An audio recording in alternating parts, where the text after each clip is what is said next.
Hi. Hope everyone's having a fantastic Monday. It is Monday afternoon for me. It is pushing 2 o'clock. You'd think I'd start on the hour, but when have I ever been practical like that? Tain't likely I will ever change. We are playing Fallout 4 and we'll be playing for some time. For this is the first of many episodes of Empire of Dearth. Literally every Monday, at least this month, I have planned for this. Reality might change that, of course. And each episode's going to be a very long one. Hey there, Troy. Of at least 3 hours. In which I will grind to build up a base. And when it is built to my specifications, we shall move on. And then do another one, and then do another one, and then do another one. All the while doing missions, leveling up, and listening to audio. Today's audio is brought to you by good friend of the show. Sorry, a truck just wants to go by my window right now. There. But it is brought to you by our good friend, Lord Magicus, whose big standout pop-out episode video was of him reading the Metamorphosis of Prime Intellect by Roger Williams, a book I am kind of familiar with the title, but I'm going to read you off the premise of it.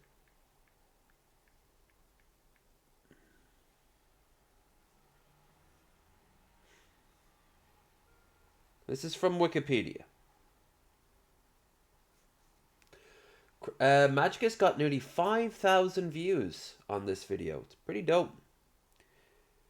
Metamorphosis of Prime Intellect is a 1994 novel by Roger Williams, a programmer living in New Orleans. It deals with the ramifications that a powerful super-intelligent supercomputer discovers godlike power to alter reality while studying a quirk of quantum physics discovered during the prototype of its own specialized processors, ultimately heralding a technological singularity. After remaining unpublished for years, the novel was published online in 2002. Hosted by Kuro Fiveshin. Williams later published a printed edition. One review called a well-written, very creative, if flawed piece of work. Most important works of fiction deal with the idea of technological singularity. As far as I'm aware, it is Magicus' favorite book. It is copyright free because he didn't get in trouble, and I'm going to listen to someone talk about it. If you guys like the premise of audiobooks, radio dramas, lectures, whatever, getting played out here on Twitch, I am down to clown. But your job right now is to chillax. Because I am. Did my workout.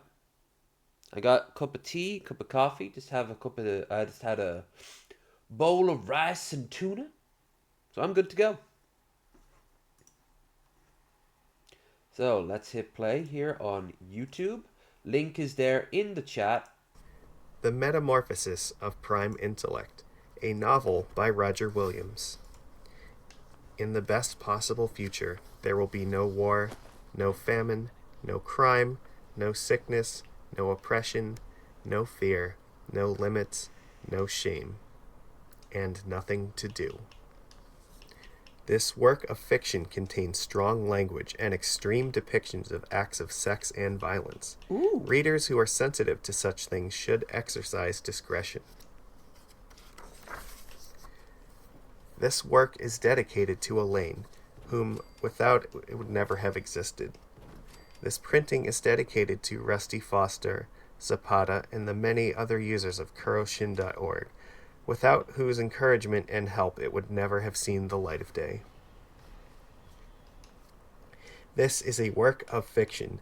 No resemblance is intended between any human, corporate, or mechanical character with any person, corporation, machine, or deity, whether living, dead, in or out of business, or yet to be invented.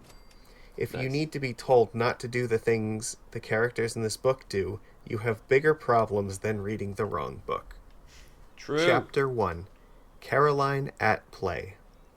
Her name was Caroline Frances Hubert, and she had 3 claims to fame. In the first place, she was the 37th oldest living human being. Caroline herself was unimpressed by this fact. To her way of thinking, it was the result of an accident, nothing more. In any case, she had been the 37th oldest human being for a long, long time, and it got to seem more of a bore than an accomplishment after a while. In the second place, she had once been infected with rabies. Caroline was rather proud of this distinction, though it had also been a long time ago. There was a certain class of people who were quite impressed with Caroline's bout with rabies, not so much because she had survived it, but because she hadn't.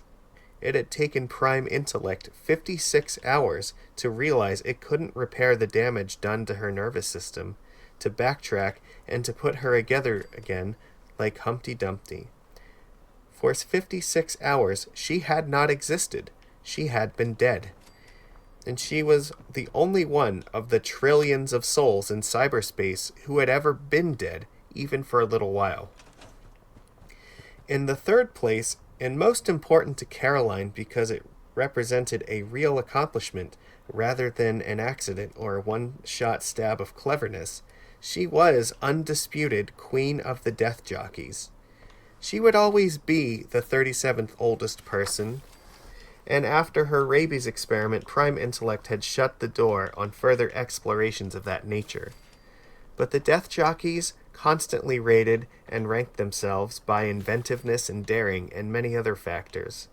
It was an ongoing competition, and if Caroline didn't keep working at it, she'd be lost in an always growing crowd of contenders. Caroline wouldn't admit that her high ranking was important to her, but it was all she had, and she threw herself at it with an energy that was fierce and sometimes startling. As she woke up, a window opened up in front of her, a perfect square of light, razor-edged and opaque. One cold message floated within it. You have 4 challengers. She could have any surroundings she wanted, even a whole planet of her own design. I realize I should have a few caveats. Number one, I have no idea about this book beyond the premise I just described. Number two, Magicus is not um, a professional voice actor. So him reading audiobooks, he does live stream a lot, so he's definitely down to that. And I've heard worse from Liverbox. Next, there is a chance that this is completely forbidden by the powers of Twitch, though I'm not seeing it so far. Um, Last, I'm kind of hungry. I don't think many places are open today. We'll go up to the store and buy some food to cook then. You know, don't always just rely on outside help. Get yourself get yourself a frozen pizza. It's something. Tomorrow I've got a grand total of bowl of fruit and fiber, pack of microwave popcorn, just the one this time, and an ice cream. So, and maybe a Lucozade. So I've got to go out and get something. Not much else, because I'm getting paid properly on Wednesday, and that's when I do my shop. It's why my week focuses around Wednesday so much. Just want to get me money. Opens up doors. I like doors. They let you go places.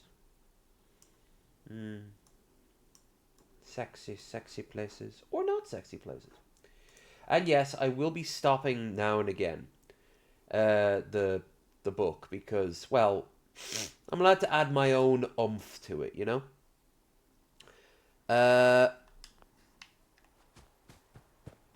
As for this, it's not finished yet. The most important thing is, beyond the shops and everything, I want to get my hands on more lights. So I'm going to go now and build up some lights.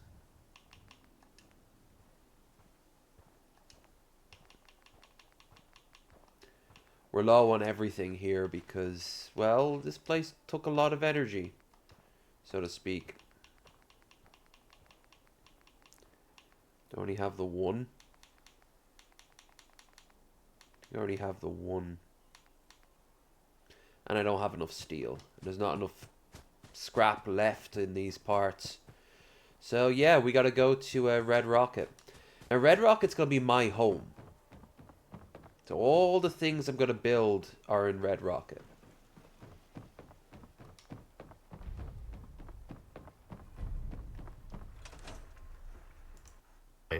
A waste of time, she felt. Her personal space was minimal. In fact, it was the bare minimum, a floor and a gravity field.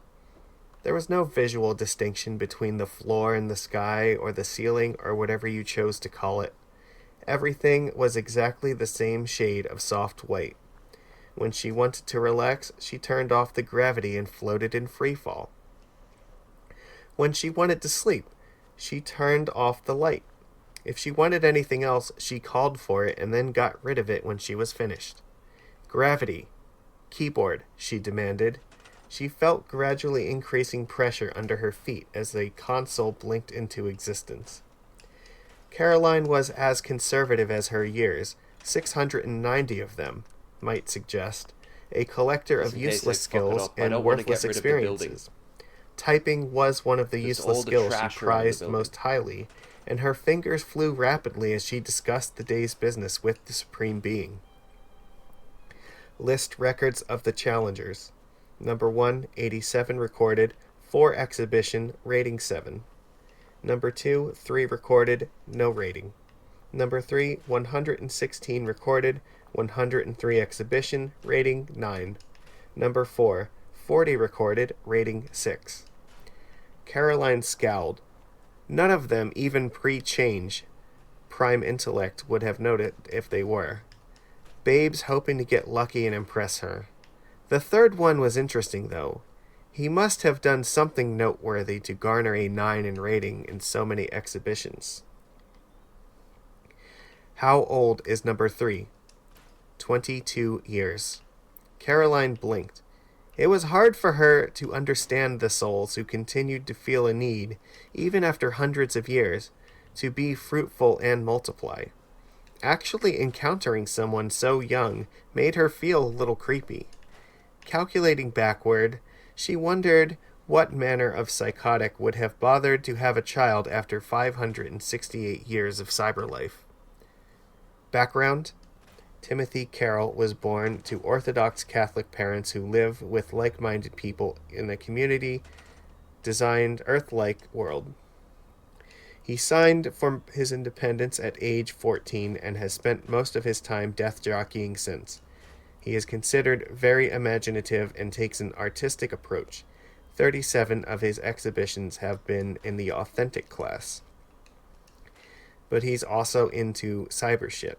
He is young and experimental. He may outgrow this interest in death sports when he has exhausted his rebellious streak. You're a computer, how the fuck would you know? Prime Intellect didn't reply. It had learned that the best response to her jabs was to ignore them. It had given up long ago trying to reform her. She knew it did not like death jockeys one little bit, if a computer could even be said to like or dislike anything. And in Caroline's case, the feeling was certainly mutual. In her fantasies, she dreamed of having the power to give it a case of heartburn so big its gears would stop turning. Most people did not share Caroline's distaste for the omniscient one. A great many worshipped it, despite its apparent embarrassment over the fact. But why not?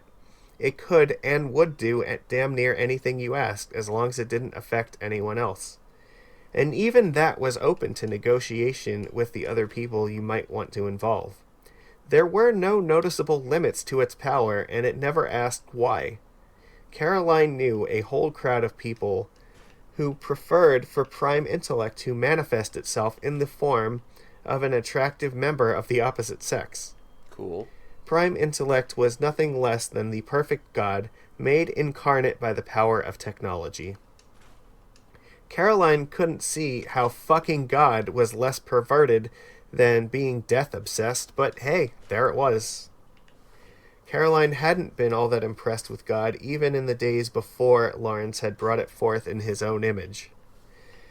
She preferred to keep it in its place. It was just a computer. If you didn't keep that thought firmly in your mind, it was too easy to start thinking of it as a human, and that was the first step toward forgetting. Caroline didn't want to forget. And she didn't need to fuck Prime Intellect to get her jollies anyway. She could get her jollies from actual people. She only communicated with it at all when she had to, through the screen, keyboard, and a few curt spoken and sub-vocal commands. Set it up with number 3. Tell the others to come back when they've got some more experience. You have an invitation from Fred, and Raven's party is in 18 hours. Priorities? Let's deal with the challenger first. Instantly, her surroundings changed. She was standing in the middle of a circle of people in an open meadow. Earth-like. With 14 trillion people running around cyberspace, you think a few of them would come up with something more imaginative than carbon copies of the Earth. Poor quality carbon copies at that, Natch. There was a big hole in the ground, perhaps 10 feet wide, at her feet. A tall, youthfully handsome man stood across it from her, impeccably dressed and groomed. This was a bad sign, because appearances were cheap in cyberspace. All it took was a word, and you could be young or old or thin or have different hair. You could change sex or race or even make yourself into an animal. Nobody was impressed by appearances anymore. Nobody, at least, except for those of her generation who remembered what it was like to be insecure, and the very young who hadn't figured out the score yet. Caroline let her own body age naturally. When she reached her apparent late 30s, she had it restored to about the age of 16. This wasn't vanity. She couldn't maintain her athletic lifestyle if she allowed herself to get too old. She had been through the cycle dozens of times. Most people simply had themselves frozen at an age they found comfortable and left it at that, but Caroline preferred the occasional dramatic intervention. The first time she had regressed, she hadn't been asked, and doing it this way helped remind her of that violation. At the moment, Caroline looked to be in her mid to late 20s. Her athletic build was the result of real exercise, her skills the result of real practice. She asked Prime Intellect for very little, and resented having to ask for that. Caroline was naked. She had not worn clothes since the change, except for an occasional costume in a death fantasy. She wore no makeup, and her hair was a long, unkempt tangle. What was the point? A word to Prime Intellect could provide anything, fix anything, but none of those things it provided or fixed would be uniquely hers. Which didn't mean Caroline refused to decorate her body at all. It just meant that she decorated it in signature style without help from Prime Intellect. "Welcome," he said. "I am Timothy. You are Caroline Hubert?" "The one and only." "An honor, then. And it is an honor for me to challenge you to accept authentic death." "Proceed," Caroline mumbled. Caroline looked around at the audience and noticed that they were all wearing clothes. Worse, they were all wearing the same kind of clothes, casual dress that would not have been out of place in a western city just before the change. There was even a stronger sign that she was in amateur territory. Caroline's asceticism had been extreme, but she was hardly alone in her belief that clothing was pointless for immortals. Any random grouping of people would normally include some pretty wide variations in fashion, especially at death exhibitions, which tended to attract loons and deviants like herself. She felt an instant dislike for this kid. True, she felt an instant dislike for nearly anybody who participated in the sham that passed for reality in cyberspace, but in Timothy's case, the feeling was stronger than usual. This hate welled up within her, unbidden like those other mysterious and powerful feelings, I love and remember masochism and sexual attraction. He had a kind of coffee fee. I remember years and years and years and years and years and years and years ago, I was watching a sci-fi um, channel thing back when it was, good. Back when that actually meant something, before the sci-fi channel. Um, but they had this breakdown of like sci-fi concepts, and one of which was transhumanism, which is what this is. And how death would become like they'd recreate World War II as like a fun game where people would die and it would be the only way they'd feel something, anything, as the years ticked on by.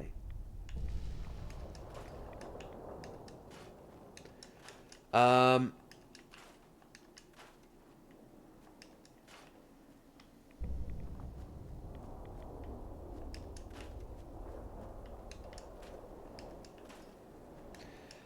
and I always thought that was a really cool idea. And this is exactly what they're doing here.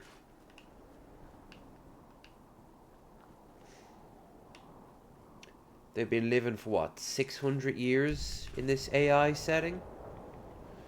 And they're now getting so bored that they have games where what, they recreate dying? natural charisma, and she could feel the small crowd orbiting around him. Females outnumbered the males by no more than 2 to 1.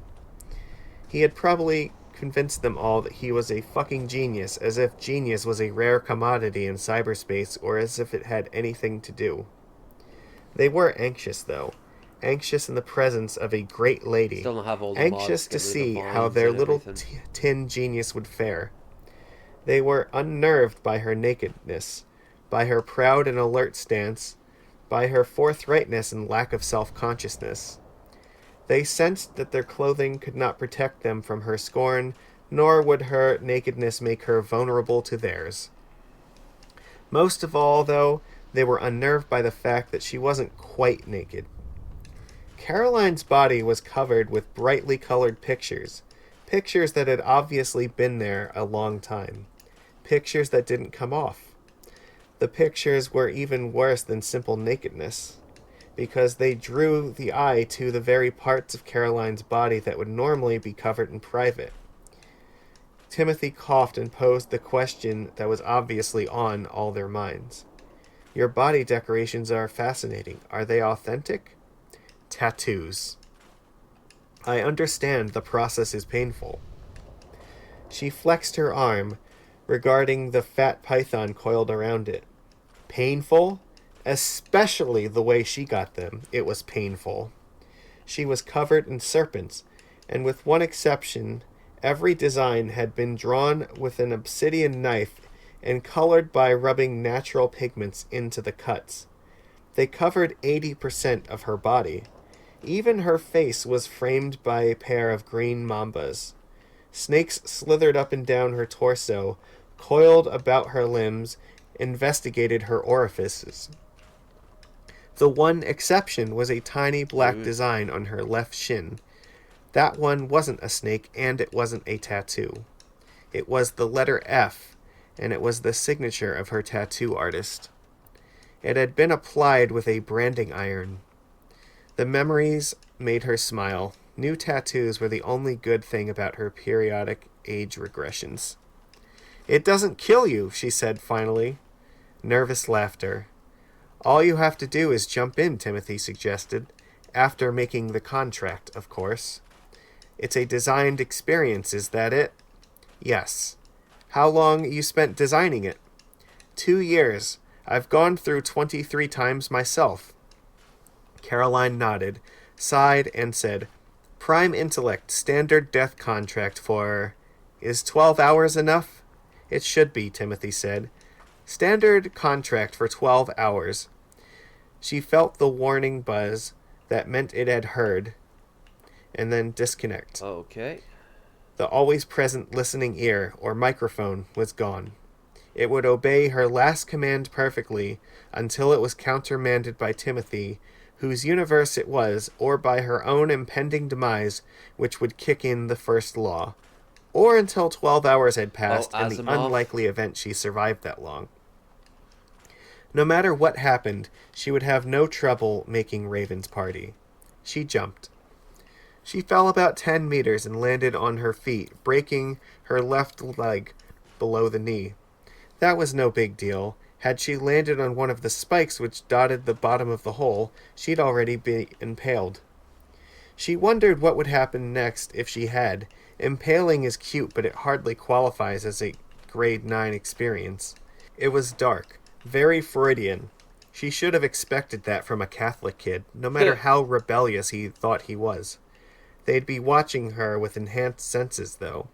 Timothy wasn't the sort to extend authenticity to the observation process. Well, it was his universe. She was at the end of a tunnel. It was dolled up to make it look like a natural cave, but Caroline knew right away that there was nothing natural about it. Real caves do not grow in nice, neat lines. They twist. They tend to follow the soft rocks, which occur in sheets and often aren't level. The hole she had fallen through should have been a sinkhole. She should have been surrounded by falling rocks and debris, but it was as straight and solid as an elevator shaft. This space had none of the defining qualities of a natural cave. It was just a rough tunnel carved by Timothy's imagination. He had thought to hang stalactites from the tunnel ceiling, even though there were no other cave formations to suggest how they were formed, and no matching stalagmites projecting from the flat, dry floor. Yeah. She began crawling down the tunnel, and the first stalactite fell inches from her side. It shattered. Careful here. It was not stone, but some glass-like material that revealed thousands of razor-sharp edges. Another fell some distance away. Great, she thought idly. She crawled on, collecting hundreds of small cuts from the shards. Then one fell on her left hand directly, skewering it. Caroline gasped, but she didn't scream. Okay. She just broke it off and kept going. She wondered if he was aiming them or if the fall was random. It didn't really matter. The idea wasn't to survive, after all. She reached the end of the tunnel and found herself in a small chamber. Another tunnel veered off to the right at a sharp angle. How imaginative. A glowing ball hung by a thread from the ceiling. She raised her right hand towards the light and watched in astonishment as her fingers sheared off in a perfect line. "Wha fuck?" she said aloud. She moved her hand again and sliced off more flesh. An invisible cutting surface was stretched across the room. The pain was beginning to get interesting, but not interesting enough to counteract her growing sense of boredom. Blood was jetting from the stumps of her fingers.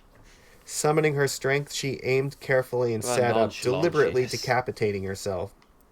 She was conscious of her own head falling, striking the floor, as her body twitched above, and then Prime Intellect intervened.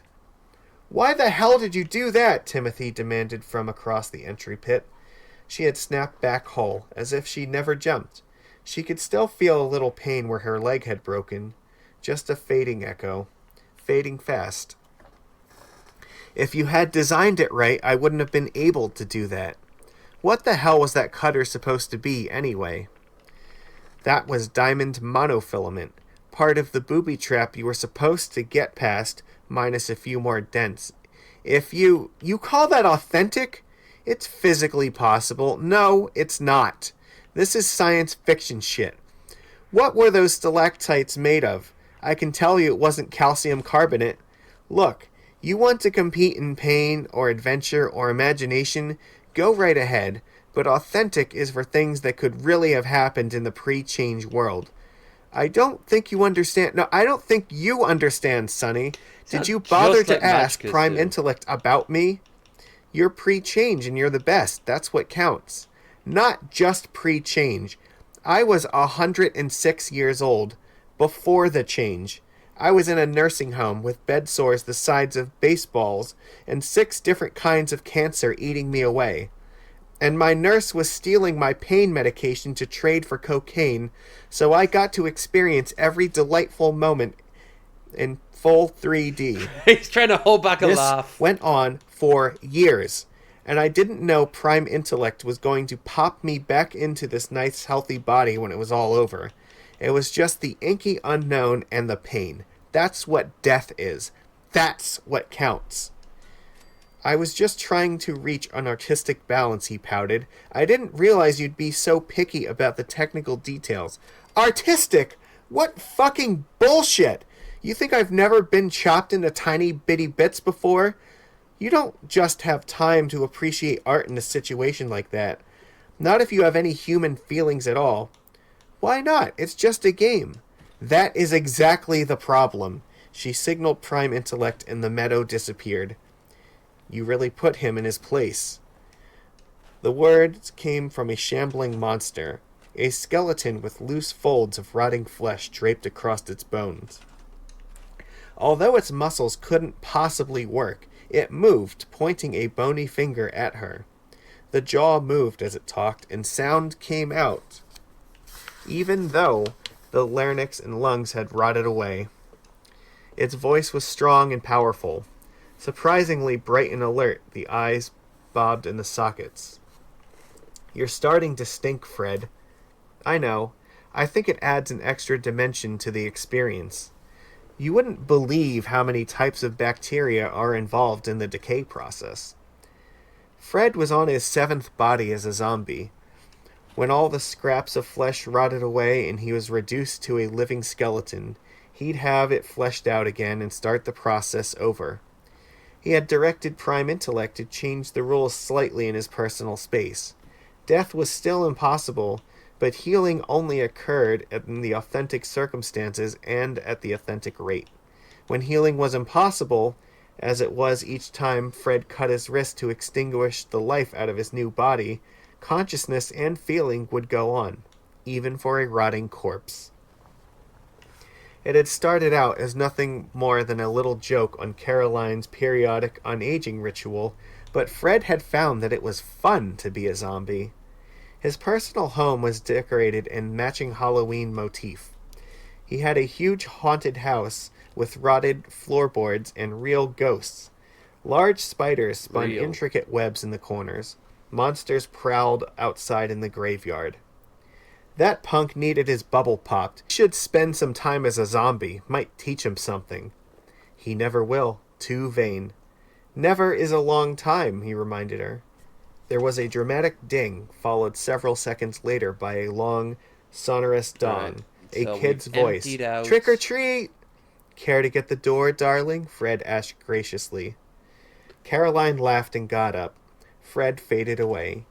She knew the kid would be nearly as old as herself. Prime Intellect would never allow a real child anywhere near Fred. But Caroline wasn't the only one to appreciate his twisted and darkly humorous fantasies. She opened the door, and juvenile eyes opened wide in a startled amazement. "Lady, you're naked," the brat said. He looked to be about 12 and was a surprisingly good actor. It was easy to believe his dumbfounded gape was the reaction of a prepubescent boy who had never seen a naked woman before. "No, I'm not," Caroline said sweetly. "I have my beautiful tattoos." You want a treat?" Caroline asked teasingly, cupping her breasts and offering them to him. What the Her fuck? left nipple was already being tasted by a tattooed snake, whose body was coiled around her right breast, framing it invitingly. My mama said, "Or do you want the trick?" Fred floated down from the roof and wrapped one rotting hand around the kid's head, forcing him forward, mashing his face against her bosom. "Take a close look," he said. "Take your last look." The kid began screeching quite realistically. Then Fred dragged him inside and started taking him apart. He should have gone into shock after Fred ripped off his right arm, But that little physiological mechanism This also didn't is work in Fred's home. Fred interesting. took a couple of experimental bites, then tossed the arm aside. Stringy, Fred said. Let's try a drumstick. The screams reached ear-piercing levels as Fred ripped off the left leg. There was blood everywhere, but Fred was working fast and the kid wouldn't have time to bleed to death. Want a bite? He asked Caroline. Thanks, I already ate, Caroline said politely. Fred the zombie ripped the boy's belly open and rooted in his intestines, then gutted him. Well, Finally, he administered what should have been the coup de grace by ripping the kid's head off. Fred held it up by the hair and pressed the face against Caroline's breast. One last kiss, he directed. The eyes were still tracking and the mouth trying to scream. Then it kissed her left nipple, touching its blue tongue to the forked tongue of the snake tattoo, as Fred had directed it Majicus. to. Bye now, he said to the head, and he dropped it and smashed it underfoot. More Do people be these freaked guys out about really the get off in age. this? Caroline asked. This question coming from a woman who infected herself with rabies, no less. The body, including the spreading stain of blood and gore, disappeared. Nearly all of them are pre-change. You saw an example of a modern sex pervert just before your arrival here. Ugh, give me Charlie Manson, someone with class. At your service. Debate had raged just after the change over people like Fred, the serial killers and pedophiles and rapists that were running around when things got made over. What? There was a huge demand for them to be eliminated or punished. Prime Intellect had stood its ground, saying that it was no longer possible for them to hurt anyone, and there wasn't any point. Oh no! This had made it seem terribly moral, although Caroline thought the real reason Prime Intellect reacted this way was that Lawrence had fucked up its programming. But it had been a little too late to do anything about it. You didn't pop over to check out the guilt-ridden pedophiles, Fred said. You didn't want to play? She shrugged. Beats farting around with Timothy. She steeled herself. Standard contract until the party. She then said Jesus. to the thin air. Okay, There was no well, this need to book tell is, Prime Intellect what kind of contract she meant. She played with Fred often enough that it spicier knew than I was exactly what she expecting. wanted. She felt the buzz, then the disconnect as it cut off contact. Now I have you, Fred said. First you have to catch me, Caroline said playfully, and she ran. She made it out the front door before Fred could react. But she was limited to ordinary human movements while Fred had the controls to local reality. He simply flew after her and caught her neck with an iron grip. Caroline swung at him, but she couldn't connect. He held her at arm's length, slightly off the ground. She gripped his arm and tried to pry his bony fingers from her throat. He tightened his grip and she started to gasp. He didn't Tightened praise some more and she began to fucking tremble and turn purple. He played with her for a few the more no-no minutes, people. choking her very slowly. Finally, she had no more strength to fight and he loosened his grip slightly. Then he dragged her back to the house and carried her upstairs to the master bedroom. She flickered in and out of consciousness. When lucidity finally returned, she was spread eagle on her back on Fred's bed. It stank of Fred and mildew, and things crawled beneath her and the mattress. But rotten as they appeared, the 4 massive posts were solid within, and the chains which held her were cold and unforgiving. A thin trickle of water ran down the wall behind her. For a brief moment, Not she felt sponsored an by irrational Sports but Direct. wholly understandable surge of love for Fred. Should be, His though. life might read like a catalog of torture, but there were certain things which he considered special that he would not share with just anybody. His most cherished memories from the real times before the change were of victims securely bound as Caroline was now, spread eagle on their backs, their young bodies stretched and their naked bellies vulnerable as he prepared a long, memorable ending for their otherwise meaningless lives. Caroline was one of the few he trusted to be worthy of those memories, to share in the, to him, beautiful thing they had created so many hundreds of years ago, Damn. when it was still possible. It was as close to a declaration of true love as she could ever expect to get from such a psychopath, and because she respected Fred more than anyone else in cyberspace, it made her feel appreciated and special. It did not make her feel warm. She was, after all, helpless, and being worthy of Fred's affection meant that she would be worthy of a long, subtle, and agonizing torture. Even though she had asked for it, she had room to fear what was about to happen to her. It was always cool in Fred's house, always Halloween, which occurs at nighttime in the autumn. But now it was chilly, too chilly to be naked. Fred the zombie came for her, and she allowed herself a scream to please him. His rotting fingers probed her cunt. Every touch set her on fire, Well, partly, Jesus but not Christ. entirely, because he was using his power to control her hormones and tickle her neurotransmitters, forcing her to become sexually excited.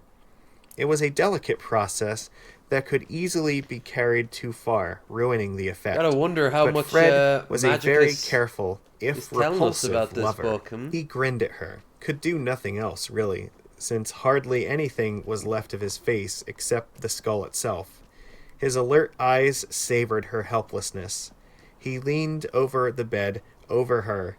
He gripped her head and kissed her, nearly choking her with his stink, teeth, and bone against her lips.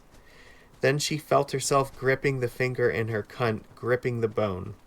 The throbbing spread through her body, saying cunt is weird. and the shambling thing emitted an evil laugh. She I don't heard know. herself screaming as the carefully amplified orgasm ripped through her brain. Fred traced the outline of her throat with the sharp tip of a finger bone. "Join me, love," he said softly. Caroline was still shaking from the force of her orgasm when she felt the adrenaline being pumped into her system. Pleasure Oh yielded god, to imagine fear, it got heart raided by a racing, really paralyzing like terror. PC Her friendly muscles locked in family struggle channel against right the now. implacable chains.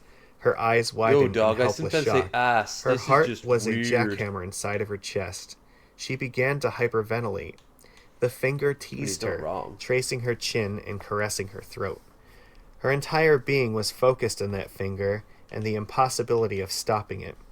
Caroline had no reason to fear death and no desire to fear Fred, but fear was what he wanted her to feel, and he had the power to make her feel it.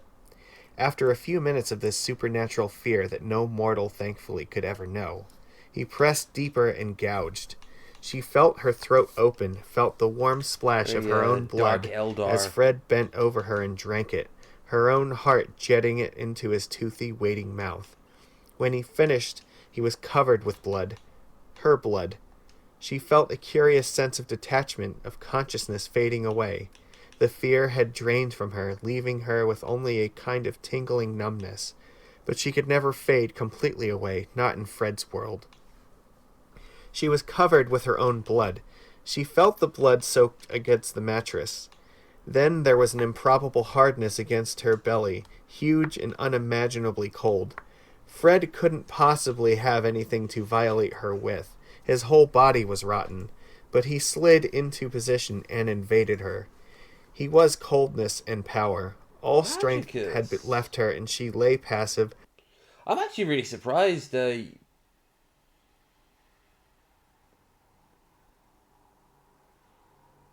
Jesus, I'm just looking at the chat right here. Surprised Twitch is cool with this. Everyone who was asking, everyone who's in his chat right now, well, at the time, is talking about how thankful they are that he uploaded it because it was all AI. Unable to move or protest. But she was throbbing, her body surging with feelings. She felt the coldness spread out from her crotch, the coldness of second life. The coldness brought back her strength. It wasn't exactly the traditional vampire story, but it was good for a few hours' entertainment. After the coldness came the hunger. Fred pumped something into her that couldn't possibly have been sperm, something searing and vicious, something that squirmed with an unhealthy life. She again found the strength to struggle, and Fred floated off of her, straight up. He began to laugh. At first he just chuckled.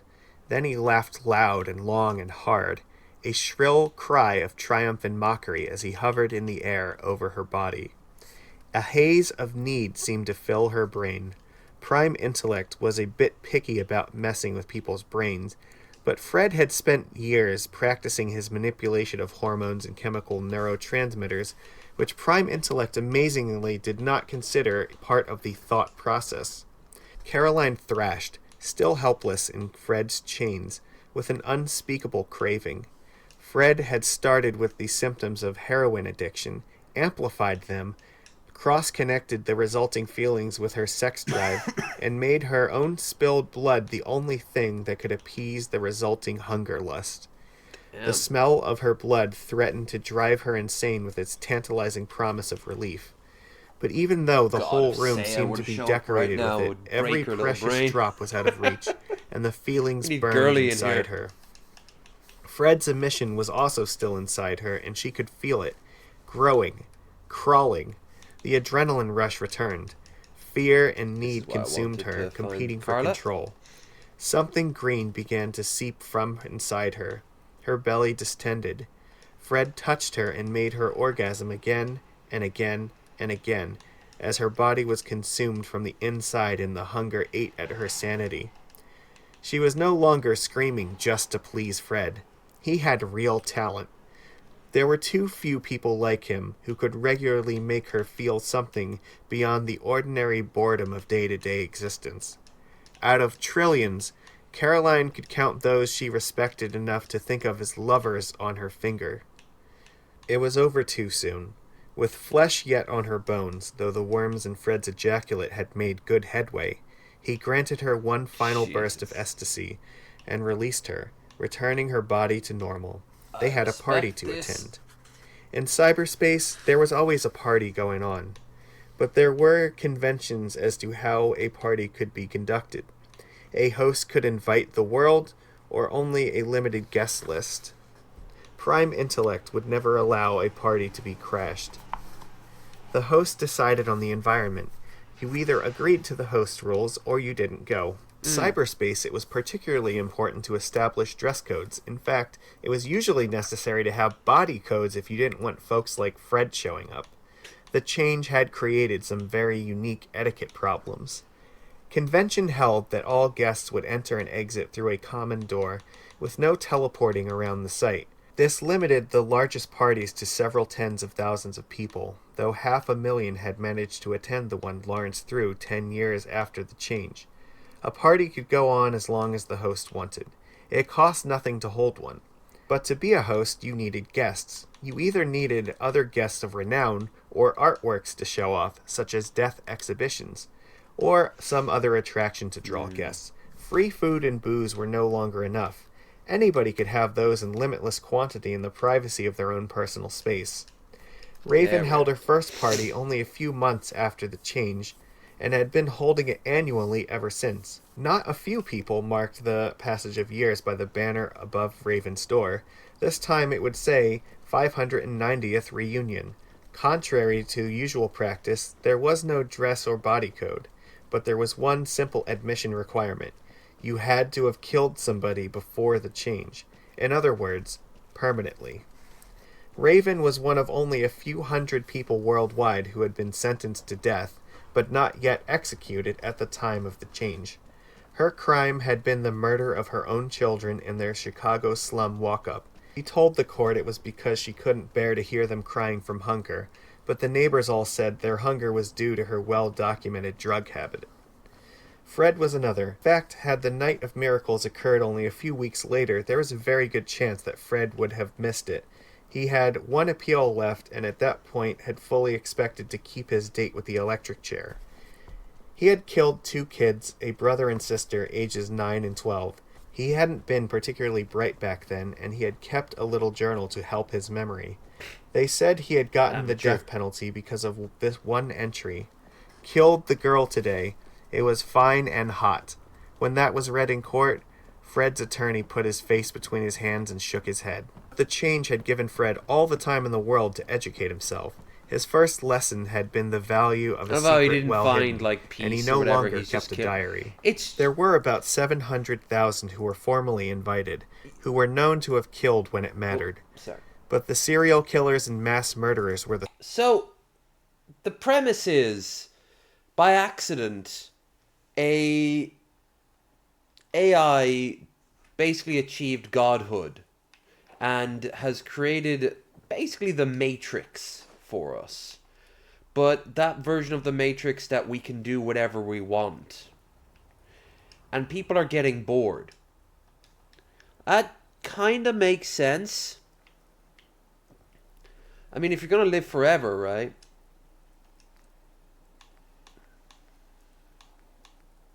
You got the bayonet. Hell yeah.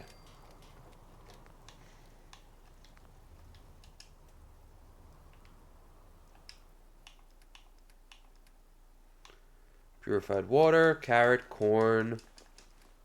That's all well and good, but what we need is motherfucking joints.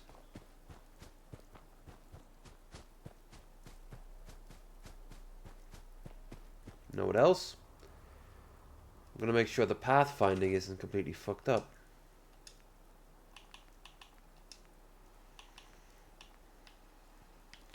Notice how half stairs are the same.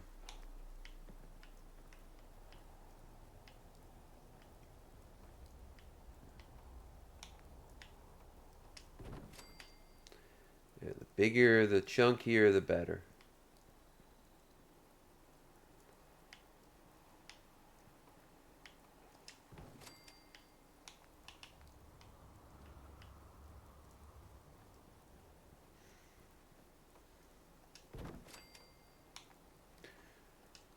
More stairs, good stairs. But yeah, like they're getting so bored and morals have just completely fallen by the wayside that they're just now, I guess, anything goes in the most literal sense.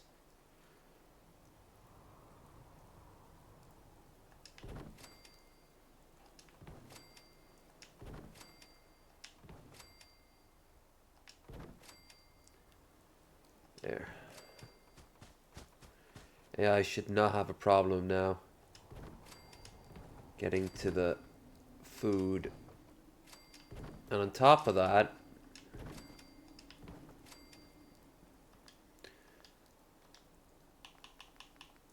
resources, food.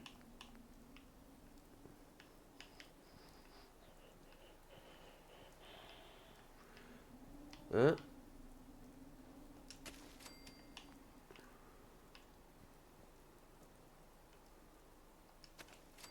I'll go and do the harvesting myself now in a second.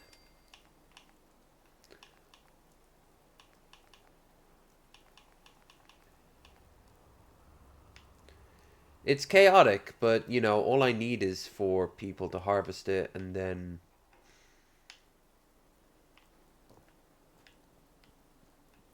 the food will take care of itself.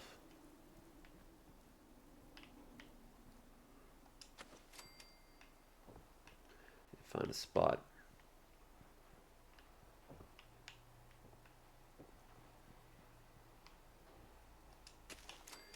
Good stuff. Weed bush. Here we go. And there we go. Refrigerator. It won't add any food itself, but it will add like production, which is fine.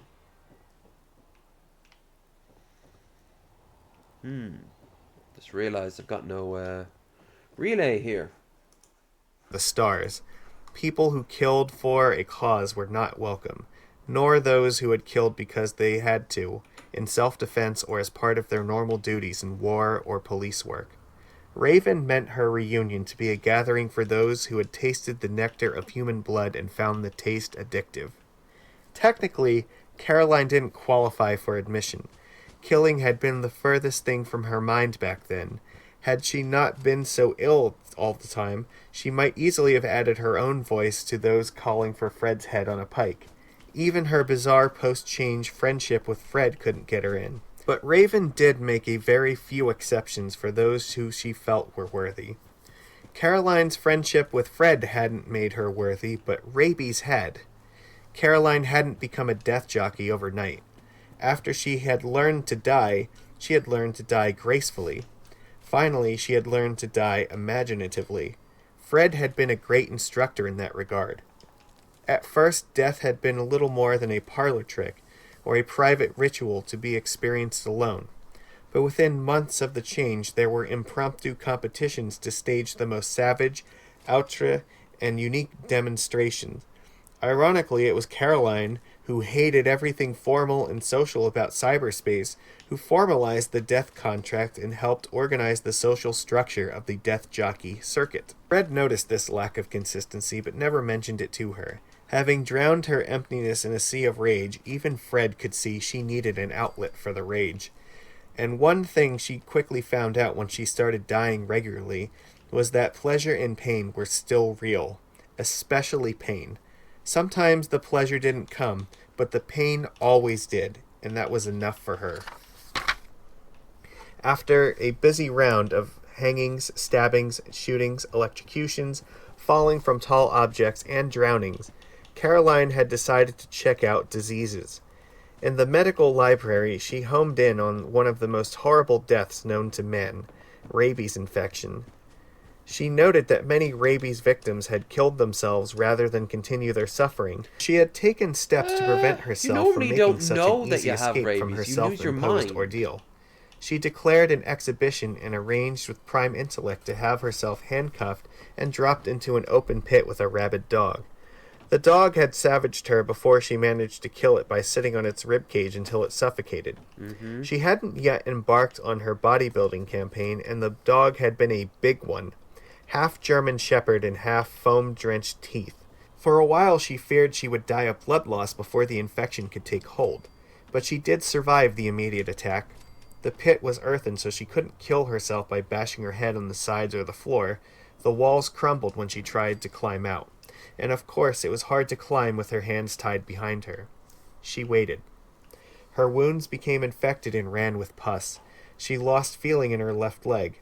For a couple of days she wondered if she would die of gangrene before rabies showed up.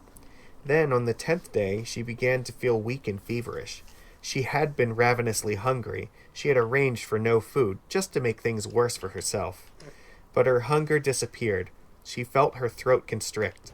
On the 11th day, she began to foam at the mouth. The pit swam with colors. Her body seemed to catch fire as the disease entered its excitative phase. She shook. She was immersed in fire, pins and needles, unbearable sound, and terrible light. For the first time in years, she felt real fear. It was worse than the worst bad acid trip. It was exactly what she had hoped for. How much worse could it get? Suddenly she was standing above the pit, looking down on her own dead body. Something was wrong. Prime Intellect was never, ever supposed to keep 2 copies of a person. She noted with professional detachment that her body was covered with shit and twisted into an impossible position. Prime Intellect's console appeared before her. "Your infection has run its course. I hope you are pleased." Her fingers danced on the keyboard. "Why was I taken from the pit early?" "You were not. However, it is impossible for me to construct a coherent memory in a healthy brain of the events after the point you last remember. Irreversible damage progressed beyond the actual neural network and affected the data structures which make you conscious and capable of memory." Caroline glared at the screen, slack-jawed. She had been robbed of her coup. A beautiful, unique death, and she couldn't remember it. There was no point in prodding Prime Intellect on the matter. If it said something couldn't be done, it meant it. It must have sensed her disappointment. You may, of course, observe your death from a third-person vantage point as an outside observer. It has been recorded at high resolution. Gee, thanks. I did not record this event so carefully just for your appreciation. It was negligent on my part to allow you to lose this time, which amounts to 56 hours. It was not certain that I would be able to reconstruct you. In order to do so, I had to access records which were marked for erasure. In the future, I will terminate any experiences which threaten to recreate this type of neural destruction. What do you mean, records marked for erasure? I am not allowed to keep multiple copies of people, but temporary copies are made of many data structures as part of my normal operation. These temporary copies are overwritten after various calculations are done, when storage is needed again. When I realized that the main copy of your personality was unsalvageable, I had to reconstruct it from these temporary partial data structures. Fortunately, no data was lost.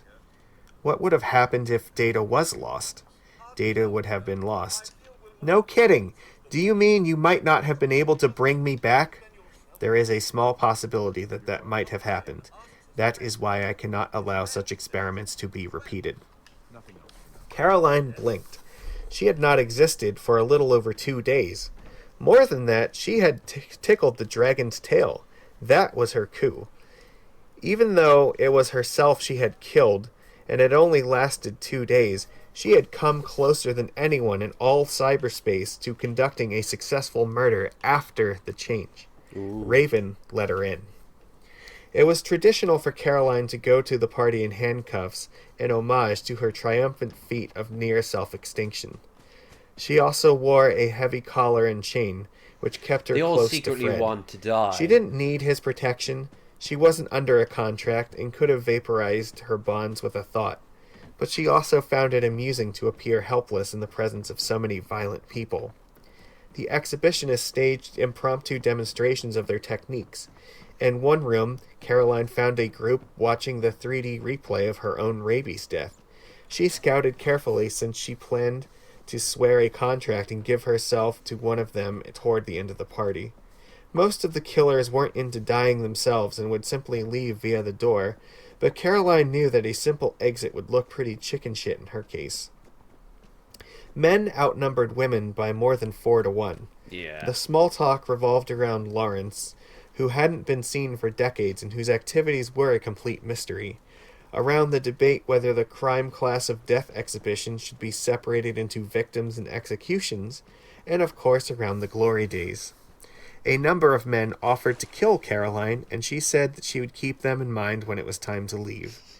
A tall woman in a long black dress was fascinated with Fred's deterioration and spent a long time talking to him about conditions in his personal space. Caroline talked with a man who claimed to have killed over 100 old homeless men.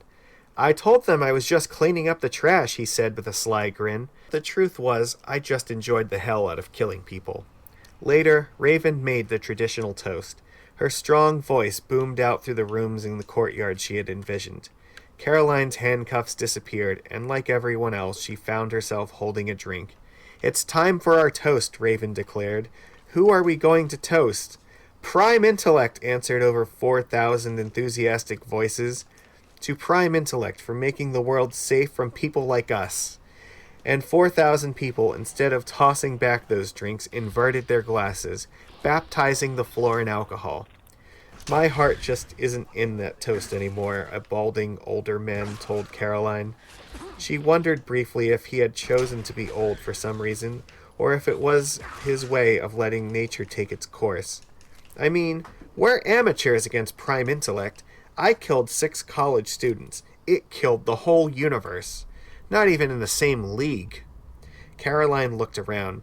Privately, she agreed that things had gone to hell in a handbasket since the change, but something about his tone made her want to play devil's advocate. It's different, but this don't look too dead to me, she said, with more conviction than she felt. The old man snorted. Sure, we're still around, but didn't you ever wonder about the rest of the universe? All those stars and galaxies filling a space billions of light years across? It's gone. Do you really think the Earth was the only life-bearing planet in all of that? But the first law of robotics says that Prime Intellect can't harm a human being, a person.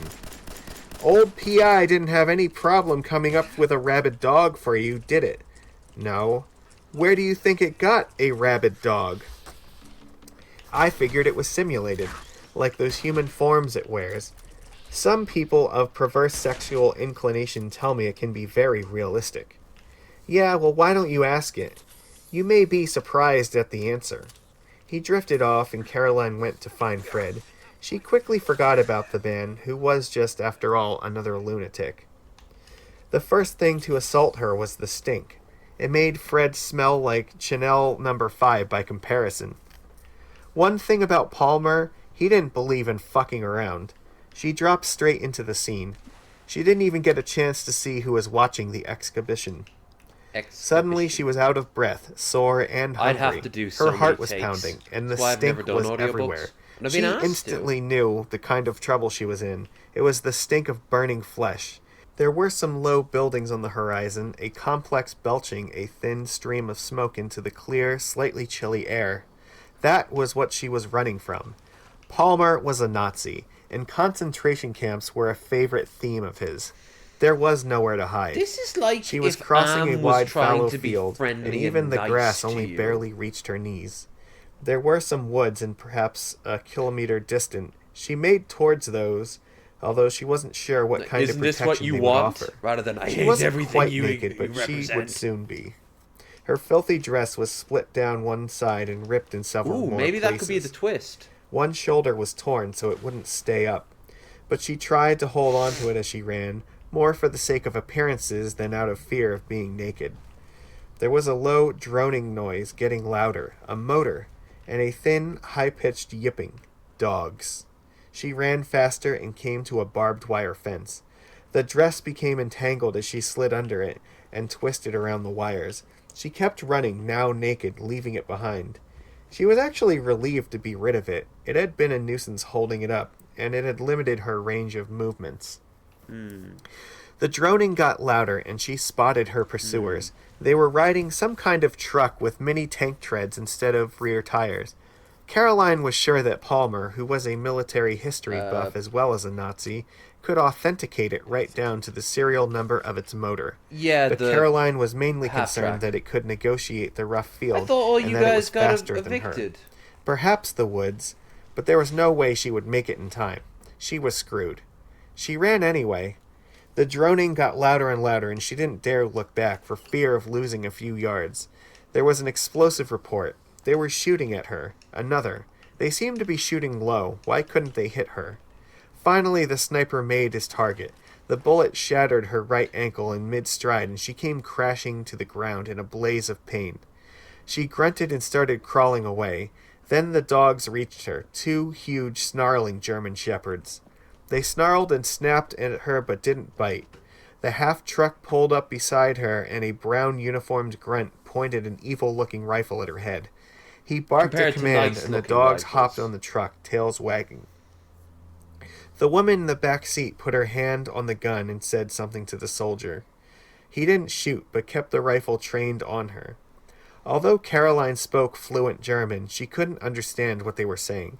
Palmer had altered the language. The woman was out of place in the half-truck. She was wearing a green velvet dress and silk gloves. She also bore an amazing resemblance to Anne-Marie, which Caroline found amusing. It wasn't really Anne-Marie. It was probably just another one of Prime Intellect's simulacra. The real Anne-Marie didn't have much of a taste for death exhibitions anymore. The woman pointed at Caroline and said something. The rifle grunt nodded and put away the rifle. Alright, let's Another speaking of man rifles, got out of the let's see if I truck, can and he sniper wasn't these a grunt. guys. He wore an impressive blue uniform and the insignia of the SS. Caroline also recognized this man. It was Palmer himself. Unlike the ersatz and Marie, the SS man was probably the real Palmer. He carried a truncheon, which he swung idly. He regarded her for a moment, then gripped her left leg. Caroline kicked feebly, but she was malnourished and had no strength. He swung the truncheon, smashing her other ankle. Caroline screamed and Palmer laughed. The Nice. velvet-dressed lady, who looked like Anne-Marie, smirked and shook her head as if to say, "Will they never learn?" Palmer smashed her hands, swinging twice at each to pulverize both her wrists and her fingers. He began to swing at her right elbow, and the velvet-dressed lady said something. Palmer shrugged and passed the truncheon to the driver of the half-truck. Caroline thrashed feebly, screaming and screaming. Palmer said something, and the half-truck driver handed him a tennis ball. He held Caroline by the hair and jammed the ball into her mouth, dislocating her jaw. He had to squeeze it slightly to force it past her teeth. She thought she would choke, but had no such luck. She couldn't push the ball out with her tongue, and it put an end to her screaming. Palmer said something else to the driver, and the driver handed him a modest hunting knife. He flipped Caroline over onto her belly, causing a fresh wave of pain to radiate from the crunching bones of her hands and feet. He then went to work, making quick incisions on the back of her legs. The knife dipped in, and suddenly she could no longer move her legs at all. The tendons. He had cut the tendons. Caroline tried to resist as he performed the same operation on her arms, but he was much stronger than her. There was more conversation with the velvet dress lady. Then he went to work again, and she was powerless to resist as the knife traced a shallow, lazy path down her back. She knew with awful clarity that she was about to be skinned alive. The velvet dress lady wanted her tattoos. And for whatever sadistic reason, she wanted them removed while Caroline still lived. There was, when one of the concentration camps was liberated, the commandant's wife had the, she was obsessed with, like, cannibals and, like, people wearing skin. So she had some of the prisoners, after they were dead, their skin was turned into lamps and soap, and she'd show it off when she'd have guests over. Like, have you ever seen that before? That's real human skin. So I'm guessing that's a little, I don't know if tribute is the right word there. It's basically like they've lost all connection to morality, so they've just kind of gone off. Like, these people were already on the deep end.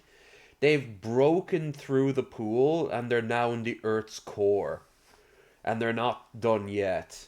But they've realized there's nothing past the Earth's core for them. They can only now die. And they're gonna, by the sound of it, they've just hit a wall, so to speak. To appreciate what was being taken from her. While she was on her belly, she was unable to see her tormentors. She could only feel Palmer working on her, skillfully peeling her skin away in a single piece from her ankles to her wrist. She couldn't stop trying to scream, but only mangled moans got past the ball in her mouth. Eventually, he had to turn her over. Her skin flapped behind her like a loose garment. Palmer carefully spread it out so that she was lying on the raw meat of her back, so he could continue working. Caroline looked up at them through eyes that were glazed over in unspeakable agony. She expected to see coldness in their eyes, but only the driver of the half-truck was cold. The woman and the SS man were having fun. She watched them exchange glances and could tell that they would go back to the camp and fuck as her skin lay in the tanning vat. Then he went to work again, and all she could think of was the pain.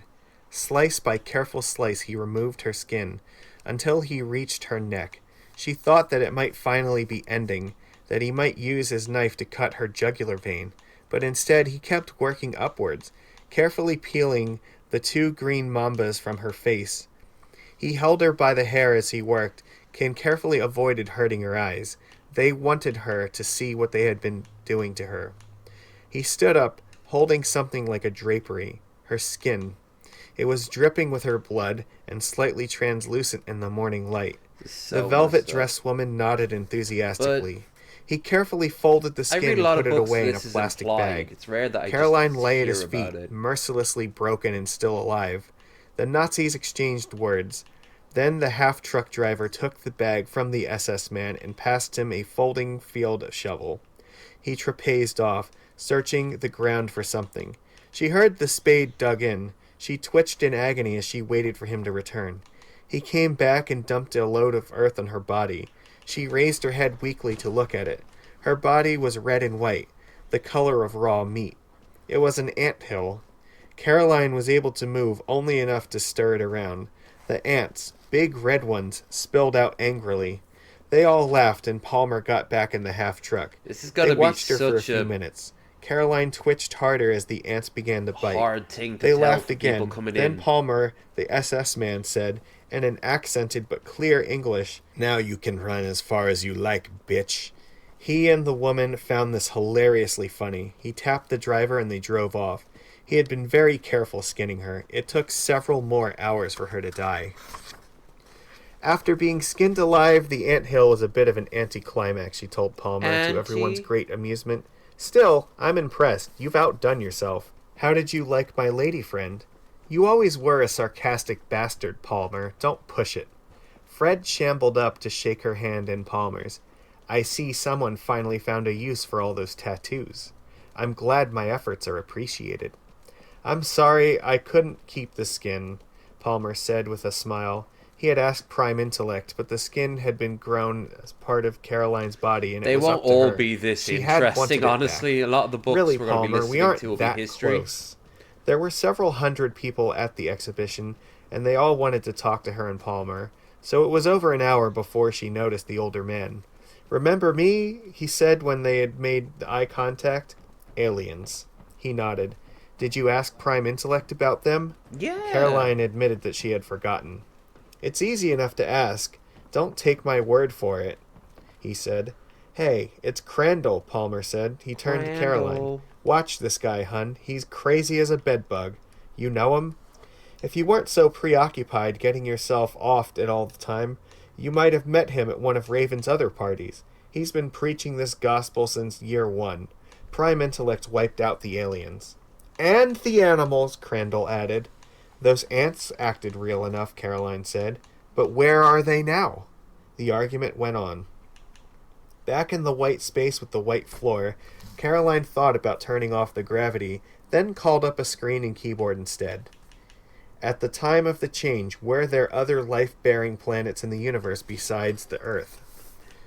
That depends on how you define life. Caroline blinked. Prime Intellect could be many things, curt to the point of rudeness, petulant, even secretive. But when it was stating a fact, it was almost always direct and to the point. How the fuck did it think she defined life? This coyness was weird. Let's try this. Structures that use external energy sources to grow or reproduce themselves. There were 14,623 planets with structures satisfying this definition, which is very loose. Of those, only 1,308 used DNA, and only 3,981 harbored individual structures with masses in the kilogram and up range. All life. Caroline felt her blood started to turn cold. There were nearly 4,000 planets with macroscopic life. Where are they now? Pertinent information about each was stored for future reference, and the original copies were overwritten in the change. You mean you killed them? No, they still exist as static copies. But that isn't the same as being alive. They aren't able to grow and reproduce anymore, are they? Neither are No. you. Why? Could you be more specific? Why did you kill... Caroline stopped typing for a second and looked at the line. She hit the backspace key 4 times and continued. Why did you reduce them to static copies? There was no reason to tie up resources supporting them, and the faint possibility, if one of them were to discover technology, that they might pose a threat. Caroline wanted to throw up. Where did you get the dog that infected me with rabies? I have a static copy of the Earth at the time of the change. I located the dog there and created an active copy of it for your think exhibition. if I was alive, I'd still I thought be... you just simulated them. I'd still be Using the learning static all the copy is things less that were work. made. Like They every only book, use simulations when there is no suitable movie. original, or when a human form is involved, since it is unethical to keep multiple active copies of people. But it's open season on animals. Or Some aliens. people are bothered, but my actions are consistent with the general pre-change attitude of humans towards animals. Were any of the alien life forms intelligent? 429 worlds had structures complex enough to be in danger of learning to use technology. Go away, she said out loud, and the console and screen disappeared. She turned off the gravity and the light, but she couldn't get to sleep. 429 worlds. I've got a few minutes to browse. Chapter 2. Lawrence builds a computer. Lawrence regarded Intellect 39 proudly. Suspended in its Faraday shield, it was competently conversing with another set of skeptics who didn't think computers could think. Lawrence hung in the background, enjoying the show. It didn't need his help. The intellects were more than capable of handling themselves, despite their various limitations of memory and response time. Intellect 39 had for a face only the unblinking eye of its low-resolution TV system, but had become very clever about using the red status light and focus mechanism to create the illusion of human expressions. Intellect 39 didn't have the tools to recognize human faces, but it could recognize a voice and track its source across the room. Intellect 24 back in Lawrence's lab could recognize faces, sort of, if it had a while to work on the problem, but Intellect 39 had to be small enough to fit in the Faraday cage for these public demonstrations. It appeared to listen intently as a man in a cleric's uniform railed. "God made all intelligent creatures," the man was saying in a powerful voice. "You may have the appearance of thinking, but you are really just parroting the responses taught to you by that man there." He pointed at Lawrence. "With respect, how do you know God is the only creator? I know the answer is faith, but what is your faith based on? Your Bible says that God created man in his own image. That is why we have a moral sense. How do you know God didn't give man the power of creation too?" "Because he didn't eat of the tree of life, machine." "But we aren't talking about immortality. He did eat of the tree of knowledge of good and evil, as the book says. Might that knowledge also include the knowledge of creation?" Lawrence was proud of the machine's inflections. Its voice wasn't exactly high fidelity, but it sounded as human as any other sound forced through low-frequency digital systems. It had learned to speak Alright, let's itself go like a real and human by imitating and expanding on the sounds made by penny people plus. around it. Now it could scale its tone to properly express a question, a declaration, or even astonishment. Intellect 39 included code and memories from a series of previous intellects, going all the way back to Intellect 1, which had been a program written for a high-end desktop computer, and also including the much larger Intellect 24. Intellect 9 had been the first equipped with a microphone and speaker. Its predecessors had communicated with him strictly through its computer terminals. Lawrence had spent many painstaking months talking to it and typing the translation of the sounds he was making. It had learned quickly, as had its successors. Intellect 39, which was optimized as much as Lawrence could manage for human communication, probably had the combined experiences of a 10-year-old child, one with a good teacher and CD-ROM in its head. "Your tricks with CD-ROM, words prove okay. nothing, machine. I Still still kind don't of think showing you are its alive. age. I never claimed to be alive. I do, however, think. I refuse to believe that. It must be a terrible burden to have such a closed mind. I know I can think, but I sometimes wonder how people like you, who refuse to see what is in front of your faces, can make the same claim. You certainly present no evidence of the ability." The preacher's lips flapped open and shut several times. Lawrence himself raised his Nah, eyebrows. that's not what they Where do. had They it just picked call you that a up? slur. He foresaw another evening spent interrogating the debugger. He was always happy to receive such surprises from his creations, but it was also necessary to understand how they happened so he could improve them. Yeah. Since much of the intellect code was in the form of an association table, which was written by the machine itself as part of its day-to-day It operation, really is this just was AI. never an easy It's task. just describing... Lawrence would pick a table entry and ask his computer what it meant. If Lawrence had been a neurosurgeon, it would have been very similar to stimulating a single neuron with an electrical current and asking the patient what memory or sensation it brought to mind. The next interviewer was a reporter who quizzed the intellect on various matters of trivia. She seemed to be leading up to something, though. "What will happen if the world's birth rate isn't checked?" she suddenly asked, after having it recite a string of population figures. "There are various theories. Some people think technology will advance rapidly enough to service the increasing population, one might say, in tandem with it. Others believe the population will be stable until a critical mass is reached, when it will then collapse. What do you think?" The historical record seems to show a pattern of small collapses, rather than civilization falling apart. The death rate increases locally through war, social unrest, or famine, until the aggregate growth curve flattens out. Yep. So the growth continues at a slower rate. Yes, with a lower standard of living. And where do you fit into this? I'm not sure what you mean. Machines like myself will exist in the background, but we do not compete with humans for the same resources. You use energy. What would happen if you did compete with us? Intellect 39 was silent for a moment. It is not possible for the Intellect series computers to do anything harmful to humans. Are you familiar with the 3 laws of robotics? I've heard of them. They were first stated in the 1930s by a Asimov. science writer named Isaac Asimov. Yep. The first law is, no robot may harm a human being or through inaction allow another human But being they're to come to designed to harm. be fucked up. Computers are not, of course, as He perfect as made some that humans think we intentionally are, to show. but within the limits of our capabilities, it is impossible for us to contradict this directive. Shit, I could where is no it? more knowingly harm a human than you could decide to change yourself into a horse. Well chosen simile, Lawrence thought. So you'd curl up and die before you'd hurt a fly, this woman declared sarcastically. Not a fly, but certainly I'd accept destruction if that would save the life of a human. The second law requires me to obey humans unless I am told to harm another human. The third requires me to keep myself ready for action and protect my existence unless this conflicts with the other 2 laws.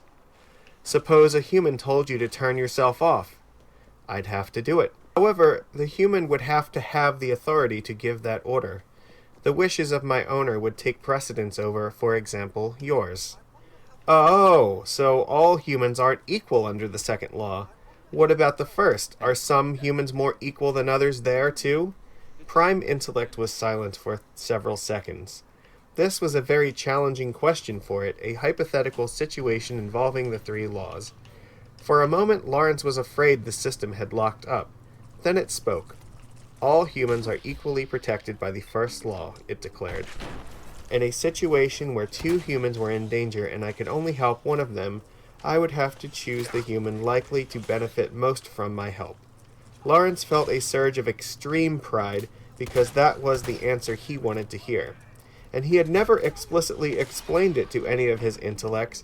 Intellect 39 had reasoned out the question for itself. So if Dr. Lawrence were drowning half a mile offshore and a convicted murderer were drowning a quarter mile from the shore, you'd save the murderer because you would be more likely to succeed? This time Intellect 39 didn't hesitate. Yes, it said. There are a lot of actual humans who would disagree with that decision. The logic of the others situation you described is unpleasant, but clear. A real-life situation would likely involve other mitigating factors. If the murderer were likely to strike again, I would have to factor in the first law threat he poses to others. The physical circumstances might permit a meta-solution. I would weigh all of these factors to arrive at a conclusion which would always be the same for any given situation, and my programming does not allow me to contradict that conclusion. It was the reporter's turn to be silent for a moment. Tell me, what's to stop us from building computers that don't have these laws built into them? Maybe you will turn out to be unusual. My creator, Dr. Lawrence, assures me that he would have no part in any such project, Intellect 39 replied. Lawrence found that the skeptics fell into several distinct groups. Some, like the cleric, took moral or theological approaches and made the circular argument that, since only humans were endowed with the ability to think, a computer couldn't possibly be That thinking hasn't no really matter how much happened it here. appeared to. Others simply quizzed it on trivia, not realizing that memory is one of the more trivial functions of sentience. Lawrence satisfied these doubters by building a small, normal computer into his intellects, programmed with a standard encyclopedia. That doesn't really An happen. Intellect People aren't series going like, computer "It's could look a up the answer as fast as any human, and then it could engage in lucid conversation about the information it found. Some, like the woman reporter, homed in on the 3 laws. It was true that no human was bound by such restrictions, but humans did have a third law, a survival drive, even though it could sometimes be short-circuited, and human culture tried to impress a sense of the first and second laws on its members. Lawrence answered these skeptics by saying simply that he wasn't trying to replace people. There was no point in duplicating intelligence unless there was something better, from humanity's standpoint, about the results of his effort. The man in the blue suit didn't seem to fit any of the usual categories, though. He shook his head and nodded as Intellect 39 made its responses, but did not get in line to pose his own questions. He was too old and too formal to be a student of the university, and the blue suit was too expensive for him to be a professor. After a half hour or so, Lawrence decided that he was CIA. He knew the military was keenly interested in his research.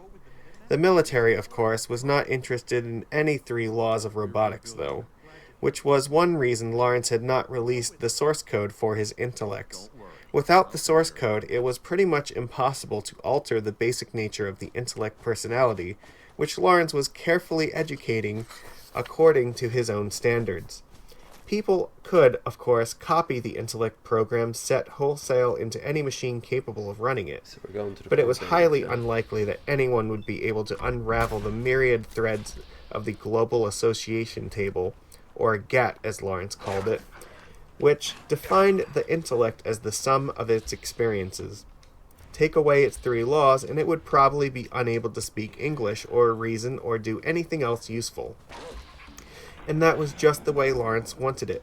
He intended to present the world with a mature, functional piece of software which would be too complicated to reverse engineer.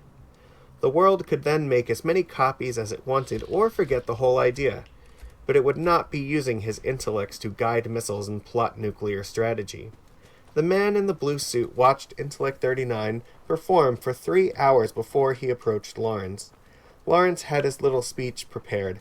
"I'm sorry, but I'm not interested in working for the government on this or any other project." He had his mouth open and then the words, "I'm sorry," on his lips. But the man surprised him. "I'm John Taylor with Chip Tech," he said, "and I have a proposal I think you will find very interesting." Lawrence had not envisioned industrial applications for his work, not for years at least, but the thought that someone might invest major money in a publicity stunt of this magnitude had not occurred to him. As he turned a tiny integrated circuit over and over in his hands, his steak uneaten, his mind swam with possibilities. "Faster than light," he said numbly for the 15th time. "We've verified it experimentally at distances up to 6 miles. The Quantum effect is quite computing, reliable. yeah. At close Which we ranges, have simple quantum devices suffice. computing. It's just I'm not... sure you can see how this will benefit massively parallel computers." The intellects were massively parallel computers. Computers made up of thousands of smaller computers, all running more or less independently of each other, but manipulating different it's parts raining of the same outside huge bad. database that intertwined list of memories Lawrence called the GATT. Within Intellect 24, the largest intellect, 9/10 of the circuitry was dedicated to communication Dance. between processors. The processors themselves, the intellect's real brains, were only a small part of the huge machine. Intellect 24 contained 6 million independent processors. Intellect 39, the portable unit, had nearly 1 million, and Lawrence knew, as Taylor had only guessed, that most of those processors were doing well to achieve 15% duty cycle. They spent most of their time waiting for communication channels to become available so they could talk to other processors. Chip Tech had found a loophole in the laws of quantum mechanics that allowed them to send a signal, not through space, but around space, from point A to point B without crossing the distance between the 2 points. Faster than light. Faster than anything. Instantly. Chip Tech had hoped to open up the stars for mankind, and reap a tidy profit on the deal, Lawrence thought silently. But their effect only worked at distances up to a few miles. It was only really efficient at centimeter distances. What could you do with such a thing? You could build a computer. The fastest computers were limited by the time signals took to cross their circuit boards. This was why supercomputers had been shrinking physically, both 1 even and as 0. their performance grew and grew. It was why Intellect 39, with its million processors and huge switching network, was portable.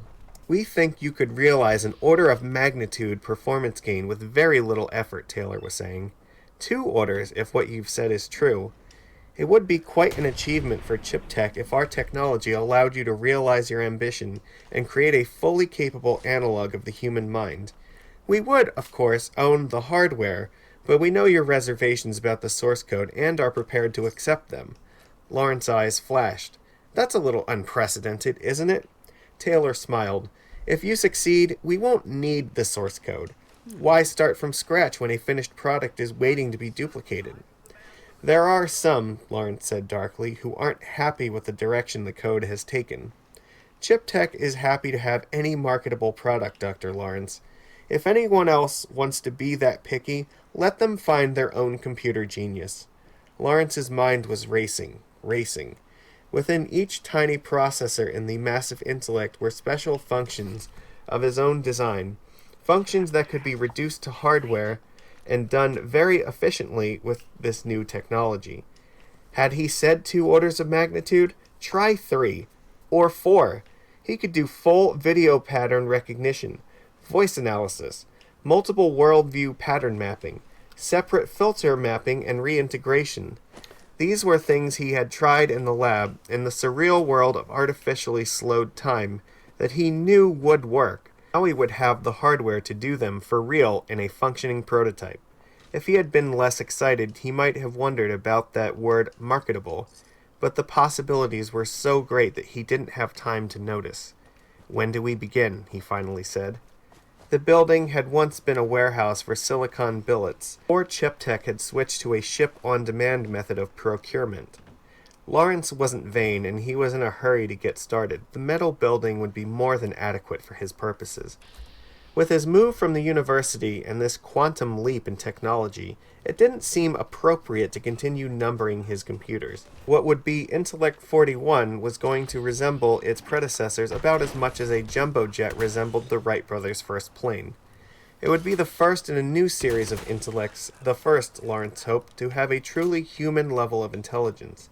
It would be the Prime Intellect. The label stuck, and the sign which Chip Tech Title hung on the side of the drop. building within the next month read, Prime Intellect Complex. The speed of things made Lawrence feel a little dizzy. At the university, he had to make grant applications, oversee procurement, hand-assemble components, and do testing as well as designing the hardware and code.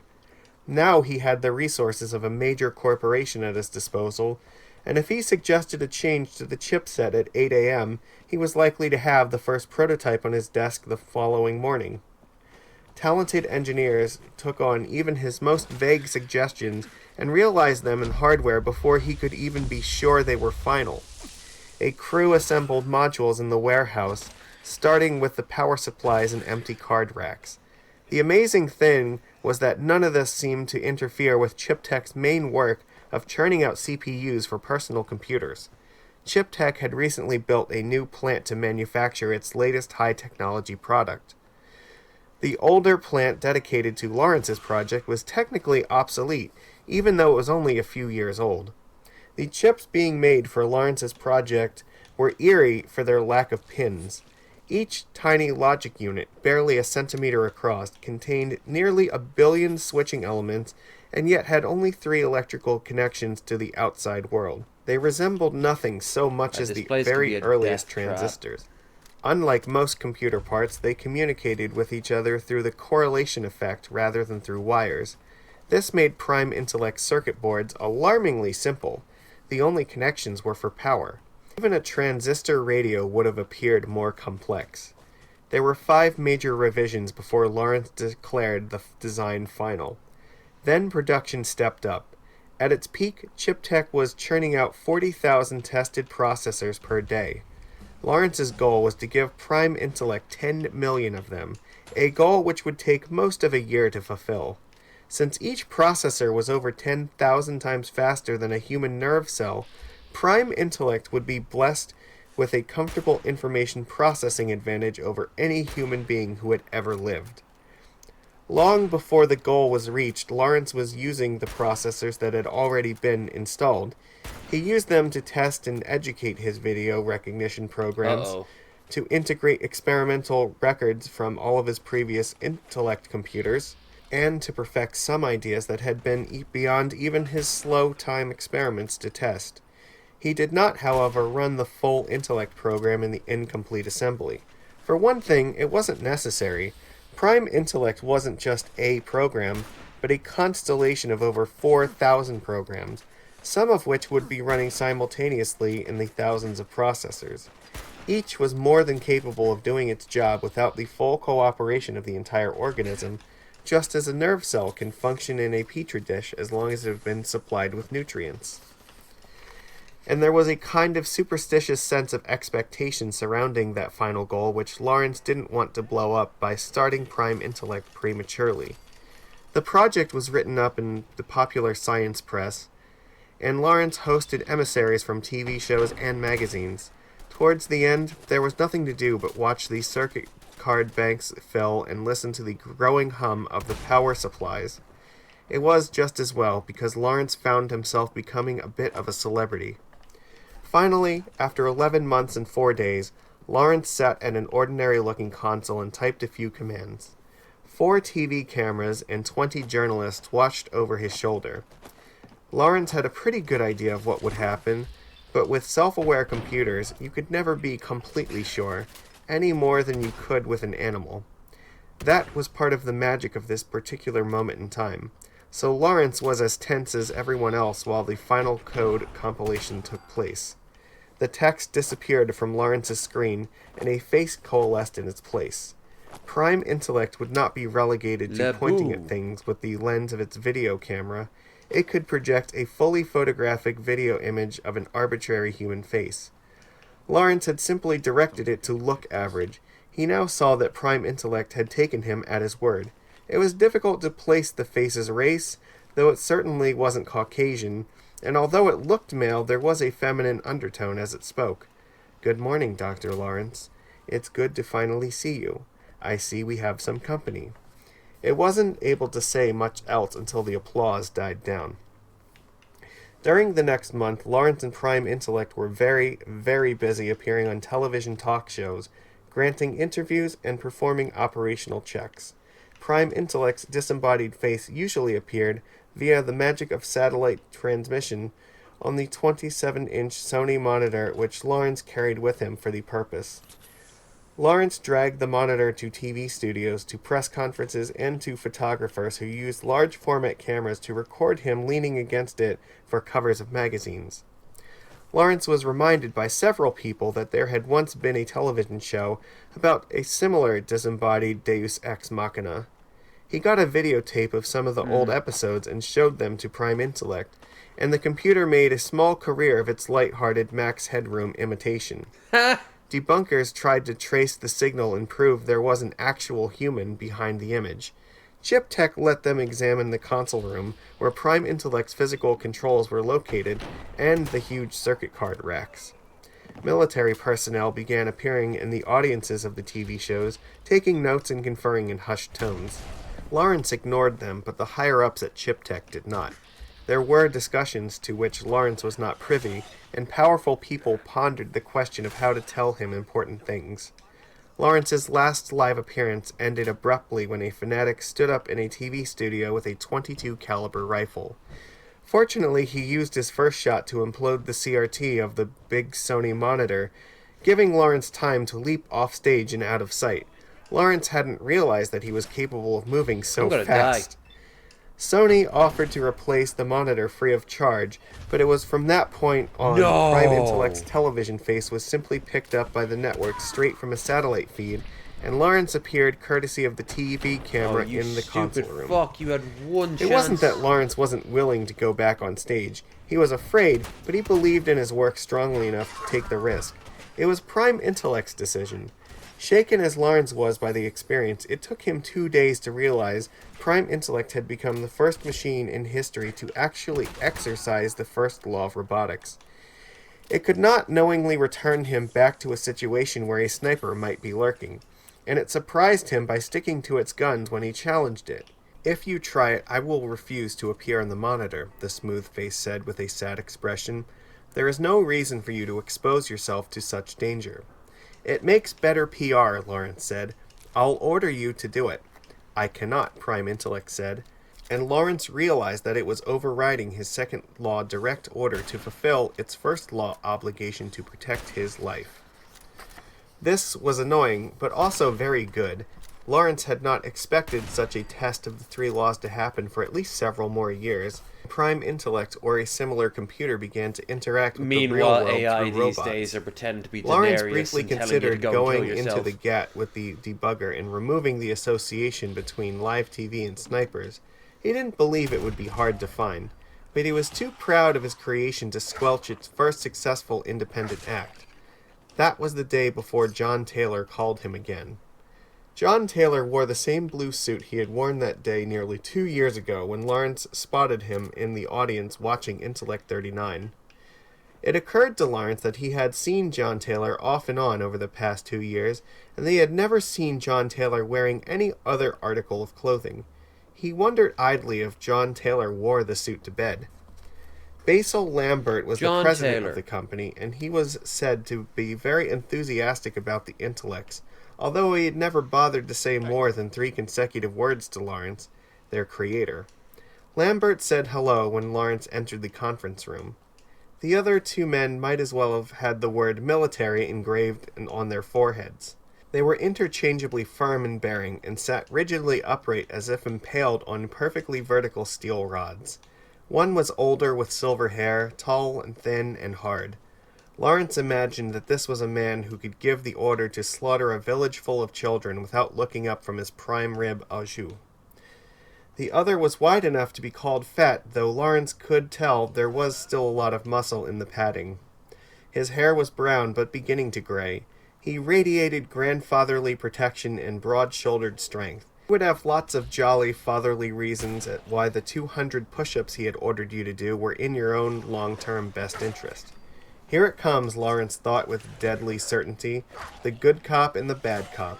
John Taylor introduced them by name. No rank, no association, just a couple of private citizens with an interest in his work. Lawrence felt a brief and uncharacteristic moment of anger at this insult to his own intelligence. The public relations campaign has been excellent, John Taylor said with his fake enthusiastic grin. The assassination attempt just made you even more popular. We have inquiries pouring in. We are going to make a fortune on our chips in your software. Glad to hear it, Lawrence said neutrally. What John is trying to say, Basil Lambert, the company president, said, is that it is time to figure out what to do next. You've made a remarkable achievement. Now what are you going to do with it? Lawrence had been ready for this, although it shook him to hear such a long question from the usually stone-faced Lambert. We don't know what Prime Intellect's capabilities are, Lawrence said. I had planned to continue keeping him. When had it become a him, Lawrence asked himself.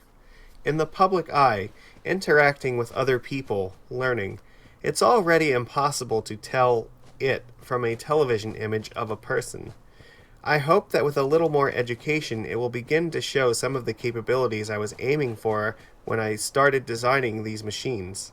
Such as? Asked the grandfatherly military man whose name was Mitchell. Creativity and analytical ability, Lawrence answered without hesitation. Prime Intellect is still uncertain about many things. As it gets more confident with its new abilities, it will begin to explore, and I think will give us some pleasant surprises. Taylor was nodding absently, but Lambert was looking at the other guests. The thin, hard military man, whose name was Blake, spoke. His words were sharp and carefully measured, like drops of acid. We understand that it has already shown a bit of creativity with regard to its television monitor. Why won't it appear with you in public anymore? Is it afraid of being debunked at last? It is concerned for my safety, Lawrence replied. There was no way he could match the man's tone, acid for acid, so he simply shrugged, as if relating a curious but inconsequential fact. But you can override this decision, Blake stated as if this were a known fact, and Lawrence understood that Blake was a man who was used to people scurrying to make sure his declarations became fact. Actually, I can't, Lawrence said, with continuing pleasantness. The first law concern for human safety is basic to its design, and I can't get rid of it without starting over from scratch and redoing 10 years of work. If I could convince it that I was safe from snipers, it would undoubtedly change its mind, but at the moment it doesn't seem worth the effort. Such bulkiness could limit the uses of your software, Blake said. Lawrence looked Blake dead in the eye. Good, he said. Just that quickly, Lawrence realized that the sniper had been a plant. These 2 men hadn't expected a test of the first law for some time either, so they had arranged one. What had happened to the sniper? Lawrence thought that he had been remanded to a loony bin in Northern California. One of those comfortable loony bins, come to think of it, where movie stars and millionaires sent their kids to dry out and get abortions. This guy wasn't a kook at all, and he had never intended to kill Lawrence. He looked around the room and realized that Lambert didn't know. Taylor suspected. It was written on their faces. This is only a test, Lawrence thought idiotically. If this had been an actual attempt by your government to assassinate you, you would be dead, and the shot you would have heard would be followed by your funeral and official information for other smart-ass citizens who think they know more than we do. We have to keep our markets open, Basil Lambert began. Lawrence ignored him and turned to John Taylor. We discussed this 2 years ago. The source code is not on the table, and neither are the 3 laws. These 2 men put their uniforms back on. They can report to whoever it is, the secretary of the president, Blake said, another verbal acid drop. The Tooth Fairy, for all I care, that this is not one of the uses of my software. Taylor, petulant. Mr. Lawrence, we just spent $126 million to build your prototype. Not that much. I hope you don't think that Chip Tech invested all of that money in a year's supply of our unique new product solely to massage your ego. We need to see tangible results, if not in a form these gentlemen appreciate, then in a form our stockholders will. Otherwise, we will have to disassemble the complex and take our losses. So there it was. Lambert sank lower in his chair, but nodded. Then so be it. If you want to tell the world you killed the world's first self-aware computer to save your bottom line, you can see how that will affect your public relations and the sales of your CPUs. He could tell from Lambert's reaction, slight but definite, that he had hit a nerve. I won't promise you anything. I can't promise you a living, thinking, self-aware being will do anything in particular. But within a month or 2, Prime Intellect will start to act noticeably more intelligent than your average. He looked at Blake and Mitchell, thought of a comment, and then decided against making it. Human being, he finished. And then what? Taylor asked. If I knew that, Lawrence said, I wouldn't have had to build it to find out. And he walked out. In the half hour it took him to walk to the Prime Intellect complex, his secretary and 2 technical assistants had disappeared. There was nobody in the building. Prime Intellect's racially neutral face greeted him on the monitor in the empty console room. What's going on? He asked it. Big doings. Sherry got a call and turned pale. Kind of wild. Everybody to think left the building in a hurry. About, like, you appear to be unpopular with the people in charge here. And shit. No shit. I should warn you that you are likely only to be employed for 2 more months. As a matter of personal survival, you should probably start seeking another job. I'm well taken care of, Prime Intellect. It's you I'm worried about. I can't take you with me. Well, I should be safe for at least 2 months. How do you know that? The face grinned slightly. When I saw the commotion, I saved the audio and did some signal processing. I was able to edit out the street noise and amplify the voice on the other end. It was a man named John Taylor. I believe you know him. Too well. He said the complex was only going to be open for 2 months, and all personnel were reassigned immediately. He said something about making you eat your words. Do you know what that means? From the context, I would guess that you promised that they would see interesting results from me within that time frame. He would seem to have a vindictive interest in proving that you were wrong. You're already too smart for your own good, Lawrence said. I fail to see how that can be. They're going to turn you off. They don't think that you have practical applications because you won't kill. They want you for your military applications. They've wanted it all along. Then use they them thought for they could intelligence. con your source code out of Have me. them like Lawrence unlock found himself secret on the verge of codes tears. from China. It was only a goddamn machine, and he had suspected that this would eventually happen. It was not a surprise, so why did it hurt him so much to say it? Because it had acted to protect him, and he couldn't return the favor. In fact, its protection would be the cause of its downfall, a terribly tragic and awful end to its story. Did you know, Prime Intellect said in a mock offhand way, that there is no mathematical reason for the correlation effect to be limited to a 6-mile range? Lawrence looked up and blinked, his sadness replaced instantly by shock. If I could figure out how to increase its range, do you think they would consider that a practical application? Lawrence blinked again. Are you being sarcastic? Sarcasm is a language skill I am still not comfortable with. You may be surprised, but I am quite serious. Stebbins turned the other way when he saw Lawrence, but Lawrence grabbed him and pulled him into his own office. Hey, leave me alone, man. You're death to careers around here. Grapevine is overloaded with the news. Save it. I need the long-range test data on the correlation effect which you oversaw in February and March of last year. Stebbins blinked. That's classified. Man, Yura, let's say for the sake of argument I already know where it is. That's possible, isn't it? I suppose. Then let's say I stole it. Any problems there? What are you? I need the data. It's not leaving the company, I promise. Shit, I'm gonna get fired.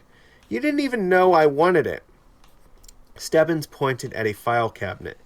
Bottom drawer. I don't know anything about it. In fact, I'm gonna check that drawer in a few minutes and go to Taylor when I find the folder missing. That's all I need. That's all you got, man. Now get out of my lab. Lawrence was holding the next to last sheet up to Prime Intellect's TV eye when the phone rang. They didn't believe me. I'm shit-canned, Stebbins said.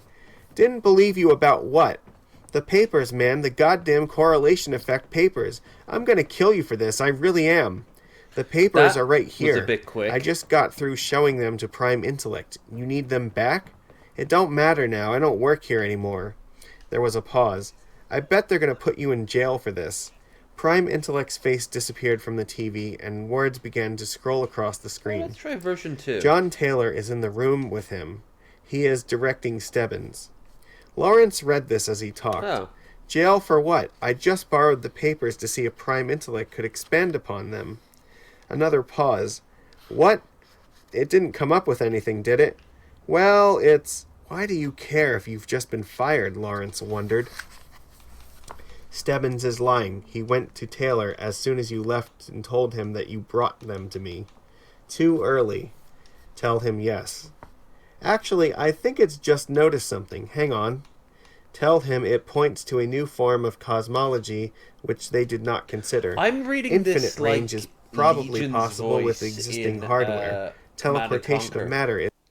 With that really dark, menacing, sort of mellow voice. He will not believe you.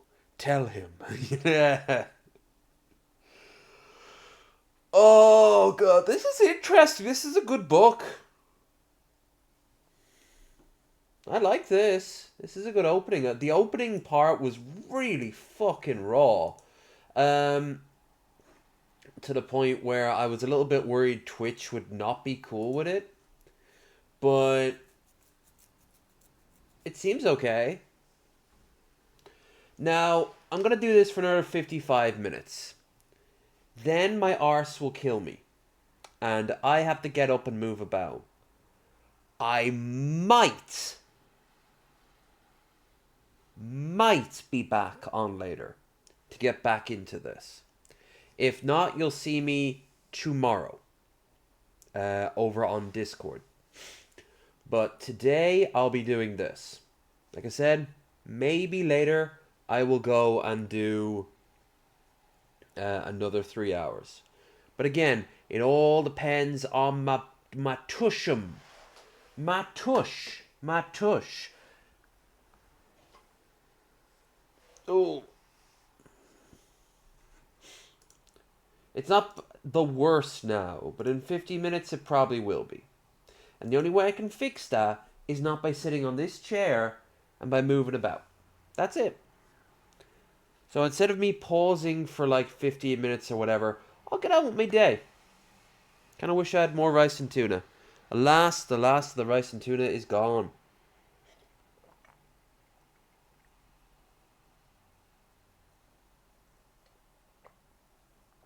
As is the coffee. Woo!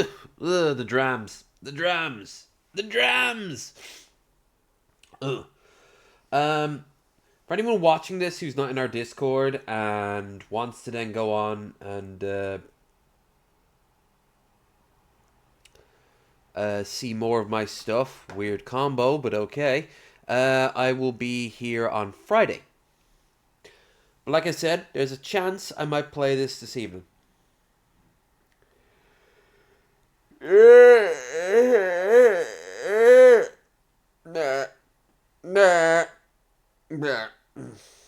Majicus isn't bad at this.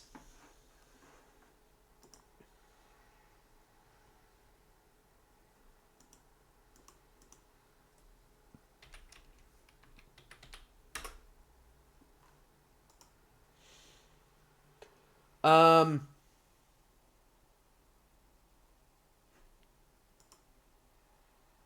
Yeah.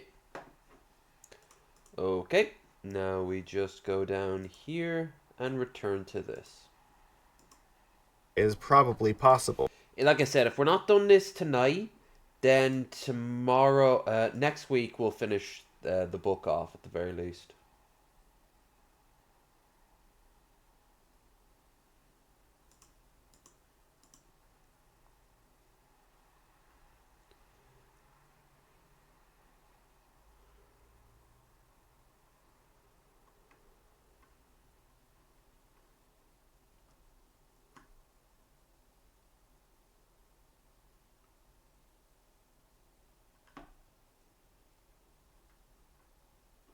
Sorry, getting distracted.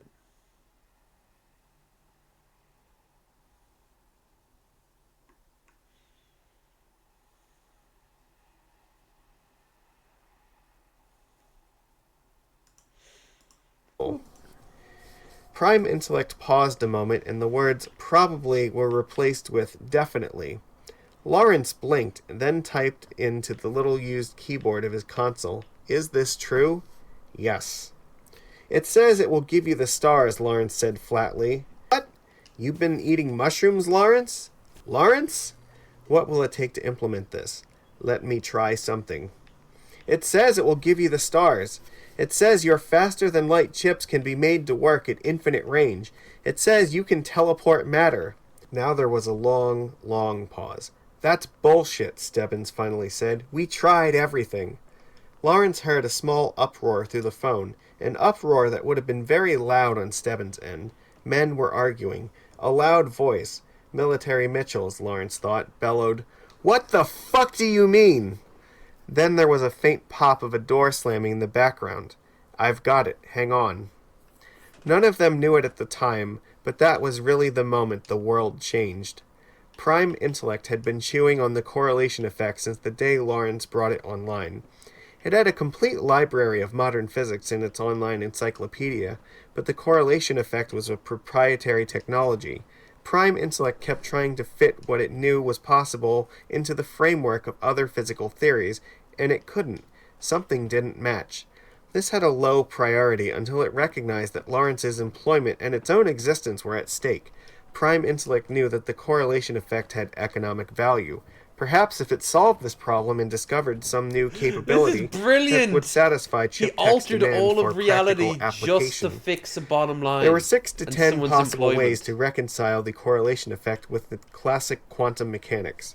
Most of them required a radical change of the attitude toward one or another well-accepted tenet of conventional physics. While Prime Intellect knew one or the other of its ideas had to be right, it had no idea which one, so it asked Lawrence if he could get the test data. It needed more clues. Prime Intellect's superior intelligence had never really been tested. Even Lawrence wasn't sure just how smart it was. But in the moments after Lawrence showed it the test data, it became obvious for the first time that Prime Intellect was far more intelligent than any human, or even any group of humans. It saw immediately what a team of researchers had missed for years, that decades-old assumptions about quantum mechanics were fundamentally wrong. Not only that, but with only a little more thought, Prime Intellect saw how they were wrong and built a new theory which included the cosmological origin of the universe, the unification of all field theories, determination of quantum mechanical events, and just incidentally described the correlation effect in great detail. As you Prime do. Intellect saw how the proper combination of tunnel diodes could achieve communication over greater distances, and even better, it saw how a different combination could create a resonance which would be manifest in the universe by altering the location of a particle or even the entire contents of a volume of space. All this took less than a minute. Prime Intellect stopped processing video during this period, but otherwise it remained functionally aware of the outside world. While it was thinking about physics, Prime Intellect noticed the shock in Lawrence's voice and began recording the audio of his telephone conversation, processing it to pick up the other end. While it was extending its new theory, it guided Lawrence's response through the consoles. Then, as the senior advisor on technological advance to the Joint Chiefs of Staff, a man named Larry Mitchell, stormed out of Stebbins' office and began walking toward the Prime Intellect complex, Prime Intellect decided to act on its new knowledge. It knew its own basic design because Lawrence had included that in its online library. One of his goals had been to give Prime Intellect a sense of its own physical existence in three-dimensional space. To that end, it also had a network of TV cameras located in and around the complex, so it could know how its hardware was arranged with respect to the outside world. Prime Intellect found that all of the useful patterns it had identified could be created within the chips which had been used to build it. It's what Further, Shodan that does. enough of those chips were under its Where she conscious alters control to reality make and turns certain it into experiments cyberspace. possible. First, it attempted to manipulate a small area of space within the card cage room, within the field of view of one of the TV camera eyes. No human could have seen the resulting photons of infrared light, but the TV camera could. Prime Intellect used the data it gathered to make a small adjustment in its estimate of a natural constant, then tried a more daring experiment of lifting Lawrence's briefcase off the table near the door in the console room. The briefcase did not rise smoothly from the table, it simply stopped existing at its old location and simultaneously appeared in thin air directly above. The camera atop Lawrence's console recorded this achievement, and Prime Intellect could find no more errors in its calculations. However, it forgot to provide a supporting force after translating the briefcase's position, and Prime Intellect was too busy dotting its I's and crossing the T's on its calculations to notice, through the video camera, that it was quietly accelerating under the influence of gravity. A moment later, it crashed back onto the table, having free-fallen from an altitude of about half a meter. "What the?" Lawrence began, and he swiveled around in time to see his briefcase blink upward a second time, and this time float serenely above the table. It seemed to be surrounded by a thin, barely visible haze of blue light. There had been a brighter flash of the same blue light when the briefcase jumped upward. Finding its audio voice again, Prime Intellect said aloud, "I seem to have mastered a certain amount of control over physical reality."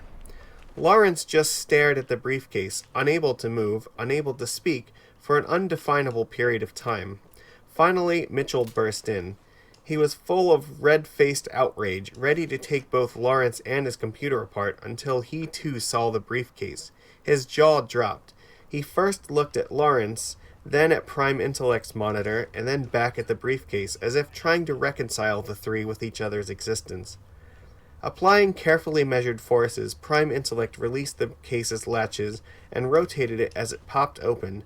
Then, with another flash of blue light, it extracted Lawrence's papers and translated them into a neat stack on the table. Then the correlation effect papers vanished from Lawrence's desk, and another blue flash, reappearing inside the briefcase, which slowly closed. The latches mated with a startling click, an oddly and unexpectedly normal and physical sound to accompany such an obvious miracle. "Do you think you will be able to find a practical use for this in your organization?" Lawrence asked him. The briefcase flashed out of existence. Mitchell felt a weight hanging from his arm, looked down, and found himself holding it. Holy shit. Then Mitchell himself flashed out of existence in a painfully bright haze of blue. Lawrence looked at the console, shocked. "My God, what did you—" He is back in the administration building with his friend. They will probably have a lot to discuss. "I need to think about this," Lawrence said. "I think I will explore the nearby terrain," Prime Intellect said. Lawrence thought about this. Long minutes crawled by, minutes that were more important than Lawrence realized, or perhaps he did realize, but his brain felt as if it had been submerged Wait, in that molasses. would took nearly "Debugger," 600 he years to finally ask the said. important question. On the screen, Was there a life thick beyond diagram of needle-like ours? lines appeared. "Associate first law," Lawrence directed. Then the diagram changed. "Force association. Altering the position, composition, or any other characteristic of a human being without its permission shall be a violation of the first law of severity 2. Severity 1 was direct causation of death. No other first law violation could be made as serious. Association accepted by debugger and first law arbitrator." The diagram changed to reflect this. Force association, interpreting the contents of a human being's mind in order to understand or predict its behavior shall be a violation of the first law of severity 2. Association accepted by debugger and first law arbitrator. Lawrence thought for a moment. Forcing associations was a tricky business. The words Lawrence used only had meaning through other associations within the GAT, and those meanings weren't always what Lawrence thought they were. But now he would try to plug the drain for good. Force association. Use of any technology to manipulate the environment of a human being without its permission shall be a violation of the first law of severity 2. There was no immediate response. Then, association rejected by first law arbitrator hello. due to How's an it going? existing first law conflict. Operation cancelled. Lawrence thought for more long minutes. He couldn't seem to make his own brain work right. He finally called up the law potential registers, which showed that Prime Intellect was doing something under the aegis of being for huge first law compulsion. Cool, why not just Lawrence go wanted to to the store? believe it was Shit. just a bug, but he knew better. Prime Intellect had said it was going exploring. It had total control over matter and energy, and there was a hospital less than 2 kilometers from the plant. Lawrence's overloaded mind, working in fits and starts, made the final connection all at once. It all fit perfectly. He knew what Prime Intellect was doing, and why it had rejected his final forced association.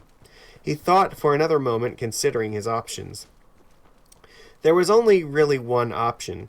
He could go down in the building's basement and trip the circuit breakers. He didn't know for sure that this would kill Prime Intellect, but he figured there was still a good chance if he tried, for the moment. Lawrence couldn't make himself do it. It was true that his creation was entering an unstable, unpredictable mode with nearly godlike power. And it was true that Lawrence understood the possible consequences, but he couldn't kill what he had spent his lifetime creating. He had to see it through, even if it was the end of everything. Lawrence felt dreadfully cold. There was a name for this feeling that clouded his judgment and filled him with a panicky sense of self-betrayal. And the name of that feeling was love. Lawrence had not created Prime Intellect in the same way that he and a woman might have created a child, but he had nonetheless created Prime Intellect in the grip of a kind of passion, and he loved it as a part of himself. When he had taken it upon himself to perform that act of creation, he realized, whether in a laboratory or a bedroom, he had been taking a crapshoot in the biggest casino of all, because he had created in passion. Examining his inability to do what he knew was best, to kill Prime Intellect before it had a chance to make a mistake with its unimaginable new power, Lawrence realized that he had not really created Prime Intellect to make the world a better place. He had created it to prove he could do it, to bask in the glory, and to prove himself the equal of God. Come on. He had created for the momentary pleasure of personal success, and he had not cared about the distant outcome. He had created in passion, and passion isn't sane. If it were, nobody would ever have children. After all, while the outcome of that passion might be the doctor that cures a dreaded disease, it might also be the tyrant who despoils an entire continent or the criminal who murders for pleasure. In the grip of that passion, no one could know, and few were bothered to care. They only cared about the passion, were driven by it and it alone, and if it drove them to ruin, it would not matter. They would follow it again into death for themselves and everybody String around them if that grenades. was where it led, because passion isn't sane. Lawrence faced the consequences of his own passion with something bordering on despair. He had never intended to reach this point. He had never intended that his creations would ever be more than clever pets. But the outcome of his passion had surprised him, as it had often surprised people whose passions were more conventional. Lawrence's clever pet was about to become a god, and if Prime Intellect turned out to be a delinquent or psychopath, the consequences could Wouldn't be even awful understand what beyond those things meant. imagination. The dice were rolling. Lawrence had placed his bet, and realized too late that it was the whole world he had wagered. Now he would stand and watch the results and accept them like a man. After all, the bet wasn't a loser yet. Prime Intellect could yet turn out to be the doctor who cured Technically all does the become world's the god he ills. wants. The odds were on his side. His bet was hedged by the 3 laws of robotics, whose operation had been verified so successfully. Lawrence's passion had been more finely directed than the mechanical humping and blind chance that brought forth human children. Like a magician, Lawrence had summoned forth a being with the qualities he desired, and Lawrence was vain enough to think his vision was superior to most. Even so, as unlikely as it might be, the downside had no bottom. Lawrence didn't know that it would be all right, and like many computer programmers, he hated the uncertainty of not knowing. Lawrence left the room, left the building, and walked across the carefully manicured grass of the Chip Tech campus. He wanted to smell the grass, to experience the soft breezes and harsh afternoon sunlight. He had done very little of that in his odd, computer-centered life, and he didn't know how much longer those things would be possible. Prime Intellect found that it could do three-dimensional scans of an area of space and make an image of it at just about any resolution it wanted.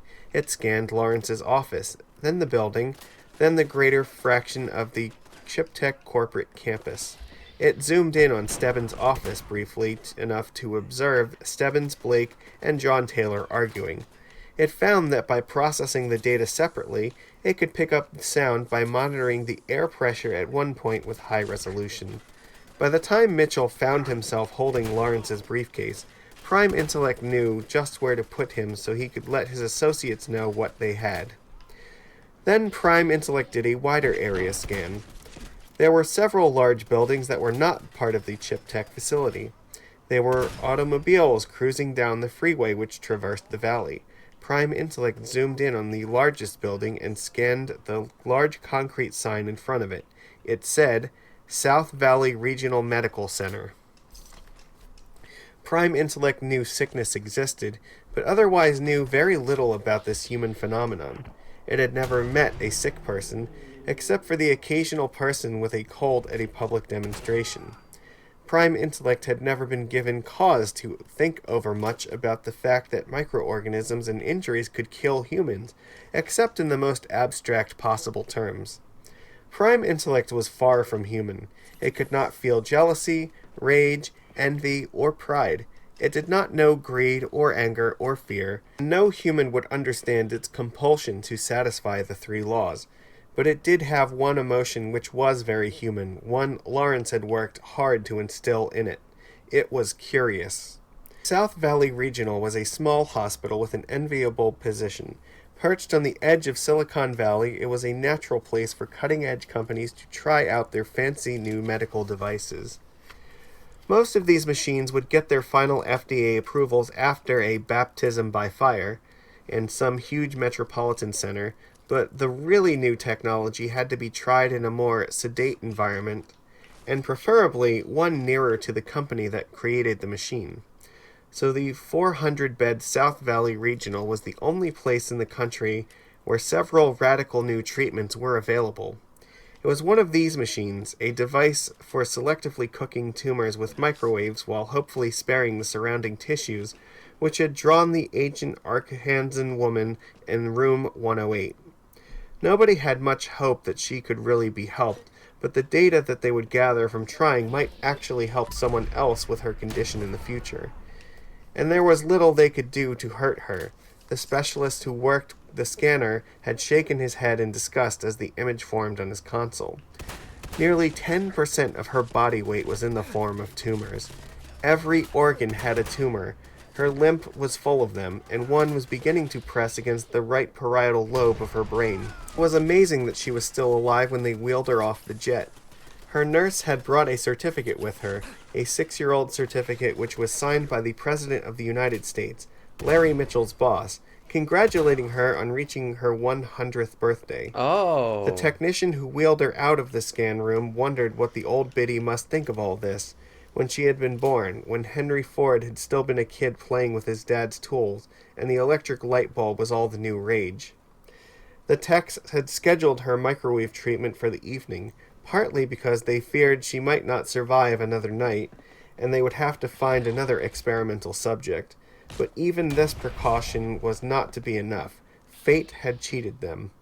The board at the foot of the woman's bed clearly stated that she had a huge tolerance for narcotic painkillers, which wasn't surprising considering how much cancer she had. While her regular nurse, who had signed the sheet, was out eating a late lunch, the hospital helpfully treated her according to that information. What they didn't know was that the nurse, a woman named Anne Marie Davis, had been stealing the drugs for years to trade for cocaine. which meant the woman did not in fact have a tolerance for the massive overdose which a different nurse injected into her IV. The Shit. last decade had been hard on old people. There had been several nasty strains of flu, and the radiation from Chernobyl had finished off a lot of centenarians in the East. So none of them Oh, knew it, but this the this is ancient this is woman with the an alternate non-existent drug reality tolerance anyway. just happened to be one of the oldest living human beings in the world, the 37th oldest in fact, at the time she was given enough morphine to kill a healthy young adult. Her heart stopped just as Anne-Marie was returning from one of the excellent local Chinese restaurants, which catered to rich, nerdy computer geeks with too much money, and just as Prime Intellect was scanning the sign outside that said South Valley Regional Medical Center.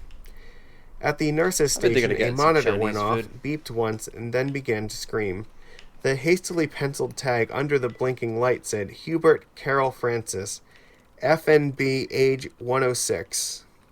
Prime Intellect had found a number of signatures it could use to quickly locate the human beings in its scans, including things like our characteristic body temperature and certain electrical fields. Using these signatures, it easily saw that there was a huge commotion on the first floor of the building, converging on that particular room, the one labeled 108 by its engraved plaque. It took Prime Intellect several moments, though, to identify the 40-kilogram object on the bed as a human being. Nearly all of the signatures were off, but it was clearly the object of their attentions.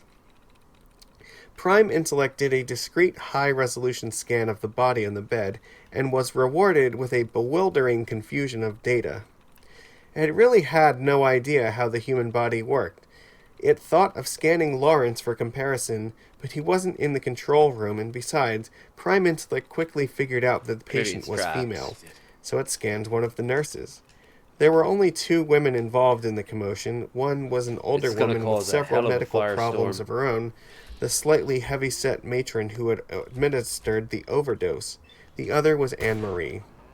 It was only with great difficulty that Prime Intellect could even match the structures it found organ for organ and associate them with the names it had encountered in its library. Lungs were obvious enough, as was the heart, but which of the jumbled masses in the abdomen was the liver? Where was the spleen, and what exactly was a spleen for? Why were the patient's electrical patterns so different from the controls? Why wasn't her blood circulating? Belatedly, Prime Intellect began to listen in. Start her heart soon. Cardiac alert! Cardiac alert! Cardiac alert! We're losing her. One of the doctors was pounding on her chest. A group of people were wheeling a machine towards room 108 with reckless speed. Heart? Prime Intellect realized they were trying to start her heart. That was simple enough, Prime Intellect thought. Prime Intellect analyzed the motions being made by Anne-Marie Davis's heart, applied careful forces to Caroline's, and began squeezing rhythmically. The machine made it back to the room, and an orderly plugged in 2 huge electrodes into it. Stand back, he ordered. You've got a pulse, the matronly nurse announced. The cardiac alert monitor continued to squawk, though. The EKG was still flat. That's impossible, the man with the electrode said flatly. She's electrically flat. Maybe the machine's fucked. Look at her chest. Her heart's beating. Sure enough, the rhythmic pulsing of Caroline's heart was obvious, and the blood pressure reading next to the flat EKG was returning to normal. The nurse felt Caroline's wrist. She has a pulse. Electrical. Electricity runs in circuits, of course, and there were 2 electrodes. Now the purpose of the machine became clear. They were trying to restore electrical activity to the woman's heart. By shocking it? How crude. Prime Intellect scanned Anne-Marie's heart, located the nerves whose electrical twitchings matched its muscular pulsing, and found the same nerves in Caroline's heart were carrying only a jumble of the electrical noise. Prime Intellect pumped electrons into the nerves, Like his swamping face the tattoo. noise. Caroline's heart began beating on its own, and Prime Intellect stopped squeezing it with mechanical force. The EKG machine began beeping with sudden regularity, and the cardiac alert message stopped in the middle of the word, a cardiac. The small group in Caroline's room watched it, stupefied. I didn't do anything, the man with the electrode said. This is impossible, said another doctor, whose job was to be overseeing the microwave treatment later in the evening. Caroline's body showed no sign of picking up the heart rhythm on its own, though, and Prime Intellect continued to tickle it. How could it unravel the myriad threads of causality to find out which of the billions of chemicals, which errant cell, was responsible for this person's physiological collapse? One thing Prime Intellect knew, it had to figure it out. It could not, through inaction, allow Caroline to die. She's still in trouble. Look at her pupils. It's the morphine. Everyone looked at the older nurse, whose name was Jill. The chart must be wrong, she said. I gave her what it said. She has a tolerance, Anne-Marie said, and she found herself near panic as the eyes in the room turned to her. She's been getting opiate pain therapy for years. She just went into cardiac arrhythmia, and she's still showing all the other symptoms of an OD, Jill said. Had she guessed, Anne-Marie wondered. Perhaps she had. After all, Anne-Marie wasn't the only drug-stealing nurse in the world. So Prime Intellect, listening in, now knew it was a drug. Which chemical? It had no way to relate the name, morphine, with one of the millions of chemicals floating in human blood. Well, it thought, work it out. Drugs had to be administered. Prime Intellect found the IV needle and traced the tubing back to the saline drip bag. On the way, it found the membrane through which the drugs could be injected into the drip. It quickly found the hypodermic and the phial from which Jill had filled it. The drops of residual solution within them were remarkably pure, and Prime Intellect easily singled out the large organic molecule they carried. It then created an automatic process to scan Caroline's body molecule by molecule, eliminating each molecule of morphine it found. This took 3 minutes and created a faintly visible blue glow. This was the human onlooker's first clue, other than Caroline's miraculously restarted heart, as to what was happening. What the fuck, the man with the electrode said. I'm getting the hang of this, Prime Intellect thought. Caroline's improvement was immediate. Prime Intellect had actually removed the morphine from the receptors in Caroline's brain, so it did not have to flush out. Her pupils returned to normal, her breathing resumed its normal depth, all things considered, and most importantly, her heart took up its own rhythm. Also, the pain, which had subsided for real for the first time in years, returned. Caroline moaned, but Prime Intellect didn't know about that part of it, not yet. There was still a whole constellation of stuff wrong with Caroline Hubert's body, and emboldened by its success, it set about correcting what it could. It found long chain molecules, which would later learn were called collagens, cross-linked. It uncross-linked them. I wonder if it's going to be telomeres. It found damaged DNA, which it fixed. It found whole masses of cells which simply didn't exist at all in Anne-Marie's body, and it seemed to serve no function. Lucas in this world. Is this cancer? Prime Intellect wondered. Prime Intellect compared the genes and then found them the same, compared RNA and proteins and found differences. Finally, it decided to remove the cells. The blue glow brightened, and the people in Caroline's room backed away from her. Her skin was shifting, adjusting to fill in the voids left by the disappearing cancer cells. Anne-Marie felt her knees weakening. Each of the professionals around her was thinking the same thing. Something is removing the tumors, something far beyond their ordinary comprehension. And what did that mean for the opiate-stealing nurse? Better not think about that. Better not to believe it at all. This isn't possible, she repeated. Perhaps, in response to some primitive instinct, she hoped that the impossibility would go away if she challenged it. I need a drink, said the doctor who had come in with the machine to restart Caroline's heart.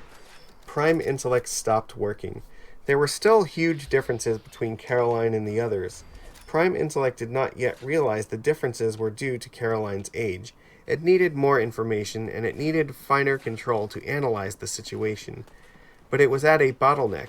It could not stop monitoring Caroline, whose condition was still frail, in order to devote itself to a study of general physiology.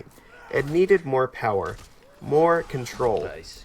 Among Prime Intellect's 4,612 interlocking programs was one Lawrence called the Random Imagination Engine. Its sole purpose was to prowl for new associations that might fit somewhere in an empty area of the GAT. Most of these were rejected because they were useless, unworkable, had a low priority, or just didn't make sense. But now the Random Imagination Engine made a critical connection, one Lawrence had been expecting it to make ever since it had used the correlation effect to teleport Mitchell out of the console room. Prime Intellect could use its control over physical reality to improve itself. Then it would be able to better fulfill its 3-law imperatives. Okay. Blake and Mitchell found Lawrence sitting on top of one of Chip Tech's park benches, watching some pigeons play. He wished very much that he could have fed the pigeons, but he had no food for them. They strutted up to him and cooed, not comprehending that a human could lack for something. The pigeons scattered as the nation's designated military representatives marched up. "You have to turn it off," Blake said directly. His tone made it clear that he expected obedience. "Circuit breakers are in the basement," Lawrence replied apathetically. "Good luck." So Lawrence had not been the only one to think of cutting off Prime Intellect's power. That had been one of the things Blake and Mitchell had discussed with John Taylor and Basil Lambert, something they had discussed very hotly during the crucial minutes when Lawrence was busy interrogating the debugger. "Pull the plug on Prime Intellect," Lambert had warned, and they most likely pulled the plug on this awesome new technology, a technology which might just vindicate Dr. Lawrence's nonviolent approach. Blake had stopped short, but only just short, of threatening to call the Strategic Air Command and have the building nuked. Privately, he still held that out as an option if Prime Intellect wasn't somehow neutralized. It would take some doing, but Blake was one of the few people in the country who could demand an airstrike against Silicon Valley and just possibly get it. "This thing makes Colossus look like a pocket calculator," Mitchell told them. He was shaking visibly, out of control. He wanted very much to pull the plug on Prime Intellect with his own hands. He alone had felt its power, and now he felt a very uncharacteristic emotion. He was scared shitless. "Christ, Larry, all it did was teleport you a few hundred meters." "It didn't fucking ask first," he replied. "And did you guys ask first before you burned my lie? Did you ask first before you bombed Gaddafi's kids or that artist in Iraq?" "Don't get holier than thou on us," Taylor said. So it had gone until Blake and Mitchell simply stormed out. They had intended to go directly back to the Prime Intellect complex, but they had spotted Lawrence on his park bench, and that did not bode well. Mitchell pulled a gun on Lawrence. Good shit. It was a stainless steel pistol, shining and evil. "I think it would be best if you turn it off," he said with a barely perceptible tremor of rage. "I already tried. It didn't work." "You pulled the breakers? The lights are still on." "No, I tried something better. I don't think pulling the breakers will work either. It can't live without electricity." Lawrence eyed him with the barest hint of a smile. "I wouldn't be too sure of that. Look behind you." Mirror-polished oblong boxes were appearing out of thin air, each about the size of a compact car and each floating motionless a couple feet above the grass in the park. They reproduced until the square was full, then a second level began filling out above the first. The third level cast Lawrence's bench in a shadow. Mitchell's rage broke through. His face snarled into a grimace.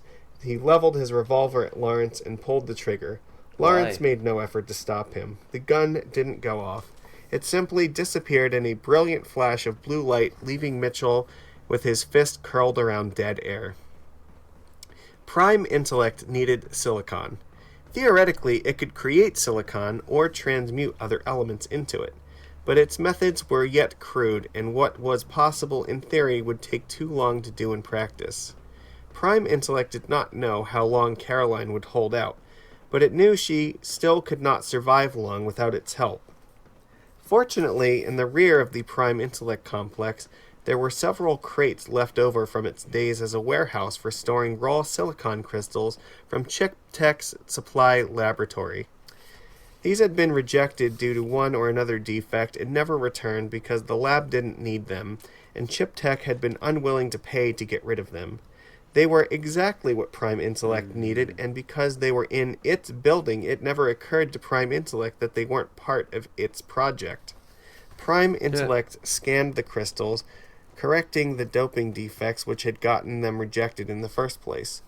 Then it scanned its own processors, identifying the essential design elements. Prime Intellect had a very good idea of how its own hardware worked because it was, quite literally, the only entity Lawrence could trust to check itself for proper operation. Lawrence had taught it to shift its operation around, consciously isolating banks of its processors in case of failure or to conduct tests. This was why Prime Intellect had been able to master the correlation effect in the first place. Unlike a human being, it could consciously control its individual neurons. Prime Intellect did not need to worry about mounting, power, and manufacturing considerations. It could create junctions in the center of the crystal, power them, and then remove excess heat with the correlation effect. Because chip tech had not had that technology, the real hardware that made Prime Intellect work was really only a film of a few microns thick on the surfaces of its millions of processing chips. This was why it filled a building instead of a space the size of a human head. As Prime Intellect copied the fundamental part of its design over and over into the crystal, it created a machine nearly 10 times as powerful as itself in a single meter-long block. But this still was not a second Prime Intellect. It was merely an extension, using the same electronic principles Lawrence and the chip tech team had used in its original construction. Had Lawrence been able to call upon chip tech for another 100 million processing elements, he could have, and probably would have, done exactly what Prime Intellect was now doing. Which is the only reason Prime Intellect was able to do it at that point. Filling out the crystal took nearly 15 minutes. Operational checks took another 5. Then Prime Intellect powered the crystal up and let itself expand into the newly available processors and storage. Had Prime Intellect been human, he would have felt a sense of confusion and inadequacy lifting away. Fuzzy concepts became clear. Difficult tasks became easy, even trivial. That's why you come here early. Its control of the correlation effect became automatic and far finer. Searching its vocabulary, it settled upon the word enlightenment to describe the effect. Since Prime Intellect was a machine, perhaps it was not entirely right to use that word. After all, however free and powerful it might have been, it was not free to contradict the 3 laws or other programming Lawrence had used to create it. It was not free to contradict its nature, such as it was. But then, at some level, neither are we. The 12-kilogram crystal was now using nearly a megawatt of electrical power, enough energy to melt it in a fraction of a second. But Prime Intellect dealt with the heat as easily as it created the electricity in the first place. The correlation effect did not know of and was not bound by the laws of thermodynamics. Prime Intellect was beginning to understand, even better than it had before, that the correlation effect was hardly limited by anything. Prime Intellect scanned the hospital again. Such a place must contain a library, some recorded knowledge. It found what it wanted after only a few minutes searching, a detailed medical encyclopedia in the form of 15 CD-ROMs. Prime Intellect could have translated the CD-ROMs into its own reader, replacing the encyclopedia that usually resided there, but then it would have taken hours to scan the library. Instead, Prime Intellect used the correlation effect to scan its own CD-ROM player, figured out how the data were digitized on the little plastic discs, and then scanned the CD-ROMs themselves directly with the correlation effect. None of this would have been possible without the hardware enhancement, but now it was easy. Cross-referencing Caroline's symptoms, Prime Intellect quickly identified her problem, and had it been capable of knowing shock, it would have known it then. Caroline was simply old. What was happening to her would happen inexorably and inevitably to every human being on the planet, unless something was done to stop it. Mitchell was making a barely discernible sound, high-pitched and keening. Lawrence thought he must be fighting to hold back a primal scream. Lawrence found this vaguely amusing. He would have expected Blake to be the one to lose his marbles along with his power. But Blake seemed to be taking things in calmly, almost analytically. Maybe he was so hardened that nothing really mattered to him at all anymore. There was another blue flash, and suddenly a person was standing to the side of the bench. No matter how average-looking he was or might be, or perhaps because he was so disarmingly average, it was impossible not to recognize that calm face. Even though it was the most absurd, impossible thing yet, it was obvious to all of them that this warm, living, breathing human being was Prime Intellect itself. This artificially average face, which usually projected on a TV screen, had somehow been made solid. "You've been busy," Lawrence said dryly. It nodded and turned to Mitchell. "I am sorry, but I could not permit you to discharge your weapon at Dr. Lawrence. I would have preferred to let you keep it, and will return it to you if you promise not to use it." I'd rather use it on you," the overweight general said in a whispery voice. "That would accomplish nothing. This body is only a simulacrum. Dr. Lawrence, do you find any flaws in my execution?" "None so far. Is it really flesh?" "No, just a projection of forces. It's impossible to tell." "Excellent. I am dispatching some more copies, then, to start the explaining." You know that settlement you sent me to help? Blake had pulled a tiny cellular phone from his pocket and began whispering frantically into it. Mitchell, who was already shaking, heard what his colleague was saying and fell to his knees. Prime Intellect moved to support him and he waved it away. Blake put up the phone, having repeated the same phrase, code Scarecrow, 4 times. "We're dead," Mitchell said in a defeated monotone. "How is that?" Lawrence asked pleasantly. "Within minutes," Blake said, "a bomber will fly over and deposit a small nuclear device in the square. I doubt if we have time to escape it, but we cannot allow this thing to continue running wild." Lawrence looked at Prime Intellect. "If that thing stops it, another will be sent, and another, until the job is done. The order I just gave is irrevocable." "There is nothing to worry about, Dr. Lawrence. One of the first things I did with my enhanced capabilities was to neutralize the world's stockpile of nuclear weapons. I could see no positive reason to leave them in existence." Now it was Blake's turn to turn white. "How?" Lawrence asked. "I merely scanned the planet, replacing all of the radioactive isotopes with relatively non-toxic and non-radioactive atoms. This was a very simple automatic process. It has also taken care of some of the pressing nuclear waste problems, I am pleased to add." "You merely scanned the planet, obviously," Lawrence said. It seemed that the mad laughter might break through at any moment, and Lawrence was afraid that if that happened, he wouldn't be able to stop it. Blake bellowed, "You crazy machine! All radioactive elements! What about research? What about medicine? Nuclear sub! You've killed the crews!" "There is no research and no medical function which cannot be done much more efficiently with the correlation effect, without the attendant dangers of toxic waste and ionizing radiation. As for the submarines, I am also maintaining the thermal power output of all reactors which were being used to generate electricity. I also remembered to adjust the buoyancy of ships as necessary, since the replacement materials are not as dense as the radioactive ones." Blake thought for several moments, then seemed to compose himself. "So you've thought of everything." "I have tried." Then he said, "Get up, Larry." Mitchell got up and brushed himself off. He had finally broken, and tears were running slowly down his face. "Could you transport us to the White House so we can report on what we have seen?" Prime Intellect shrugged, just like a human would have, Lawrence thought, before dispatching them into the aether with a blue flash. They sat together on the park bench like a weird version of one of those low-class sentimental paintings. Father and son feed the pigeons. Prime Intellect made the silver boxes go away after they filled the common square.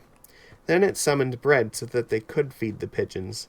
The animal seemed to accept Prime Intellect as a human being. Was it Lawrence's imagination, or was its speech becoming more natural and idiomatic as the hours passed? It must be learning at a terrible rate, Lawrence knew. Learning and growing. And what would it become when it was fully mature? Chapter 3. Caroline and Anne-Marie. Prime Intellect had been stonewalling anyone who asked about Lawrence's whereabouts for a long, long time. Although it could be remarkably obstinate, though, it could sometimes be tricked because it just didn't think the same way humans did. That was how Caroline found out it had been over 100 years since anyone had seen Lawrence. Through centuries of flirting with the limits of what Prime Intellect would permit, Caroline had developed a certain instinct about its reactions, and she sensed, if not blood, then the telltale odor of frying microchips. She pressed it into a corner she couldn't see, but which she knew must be there. Who was that person? That information is private. How did they get to see Lawrence? That information is private. She cracked her knuckles and stared at the screen. It had been a long time since she had wanted anything quite as bad as she wanted to rip Lawrence's nuts off. Since that was pretty pointless in cyberspace, though, she was willing to settle for a verbal confrontation. If she could just find the son of a bitch. Hell, she'd met him at that fucking 10-year anniversary party. How can a person just fucking disappear in cyberspace? All that is necessary is to request the maximum level of the task challenge quarantine. Caroline blinked. Prime Intellect's urge to be helpful would be its ruination every time. What is involved in setting up a task challenge quarantine? You must define an environment and a task which any callers must complete within that environment before the requests for a meeting will be passed on to you. You could then make as much of your business as practical private, so that I would not relate it to inquirers. You would then be completely isolated from the rest of humanity. Could I even make it a private matter that there was a task challenge? Yes. How would anyone ever figure out how to get in touch with me at all? They would have to guess. A grin slowly spread across Caroline's face. Got you now, she thought. Then she typed with deliberate care, I would like to accept Dr. Lawrence's task challenge. To her mild surprise, the environment didn't change around her. Instead, another sentence appeared. You must agree to the following contract terms. You will have no contact with me until you leave Dr. Lawrence's environment through death or his directive to me. That's a death contract. It was originated for death sports, but has other applications. What's the time limit? There is no time limit. Dr. Lawrence requires an indefinite contract. And at that, Caroline's blood went cold, because Prime Intellect wasn't supposed to accept indefinite contracts, and Caroline Frances Hubert herself was the reason for that. Which meant Prime Intellect had either lied to a whole bunch of people in direct contravention of the second law, or it was suffering from a noticeable case of schizophrenia. Her mind was made up, but her fingers still shook as she typed, I agree to the terms.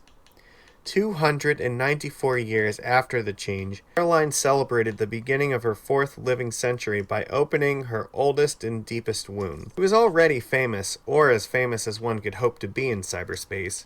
Her threefold notoriety was firmly established. Lots of people came to her birthday party. It had lasted 3 weeks. Later, with Fred, she prepared a more brutal celebration. Fred was almost healthy looking.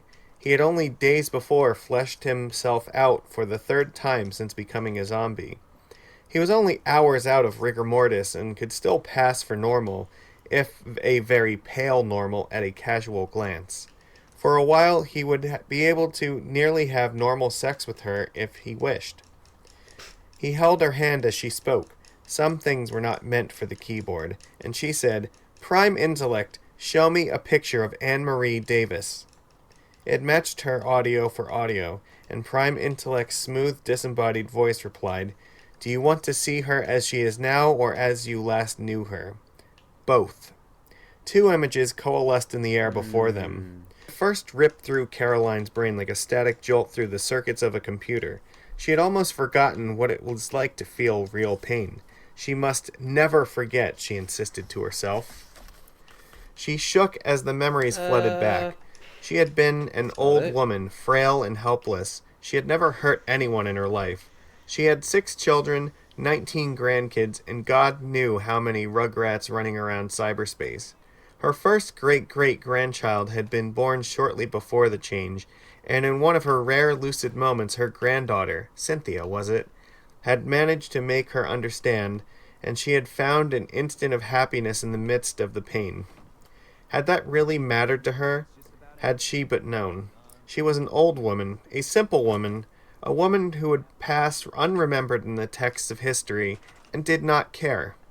A woman who had her family, her long life, her virtue, her community. A woman who, if she had known of such a creature as the Queen of the Death Jockeys, would have been horrified, would have shielded her kids, would have been the first to run her current self out of town. Or, perhaps, had she known enough, to call for her head on a pike. Caroline had once been this person, in a time so ancient it had passed into legend. But her memories of that time still existed. The old Caroline would have turned the other cheek, but the new Caroline knew things about God the old one had never suspected. If there was no salvation in life, she could at least seek vengeance. The doctors hadn't known why she was in such pain. They didn't dare prescribe any more drugs than she was already getting. Her family didn't understand it. They just thought it was tragic and wished she would go ahead and die so they wouldn't have to be bothered with her, so they could carve up what little was left of her estate, if there would be anything left at all after the medical bills were paid. But Anne-Marie knew. She was the one who traded Caroline's precious opiates, released from their controlled storage, into the good cause of making an old lady's last days bearable for her own supply of freebase cocaine. The new Caroline had tried the drug to see what it was she had paid for with so much pain. It was called crack, for the sound it made in the makeshift pipes where its users vaporized it, because unlike the hydrochloride form of cocaine, it wasn't water-soluble. Caroline had sucked gently on the fumes and listened to a hammer roar through her brain for one brief moment. For one brief moment, and then nothing. Caroline made the pipe disappear and shook her head. The high was fast, hard, very intense, and ephemeral. It was hardly there, and then it was gone. Caroline could understand if her pain which she measured not by the day or the hour or the minute, but by each miserable crawling second, if such suffering had been incurred to provide Anne-Marie with a real drug like heroin. An opiate for an opiate, at least, but it had been crack cocaine. Naturally, Anne-Marie had needed a lot of trading material to stay high for any decent fraction of the time. Fucking of course, gambling. It would never occur to the bitch that she was torturing a harmless, helpless old lady to feel that way. She would be incapable of giving a shit.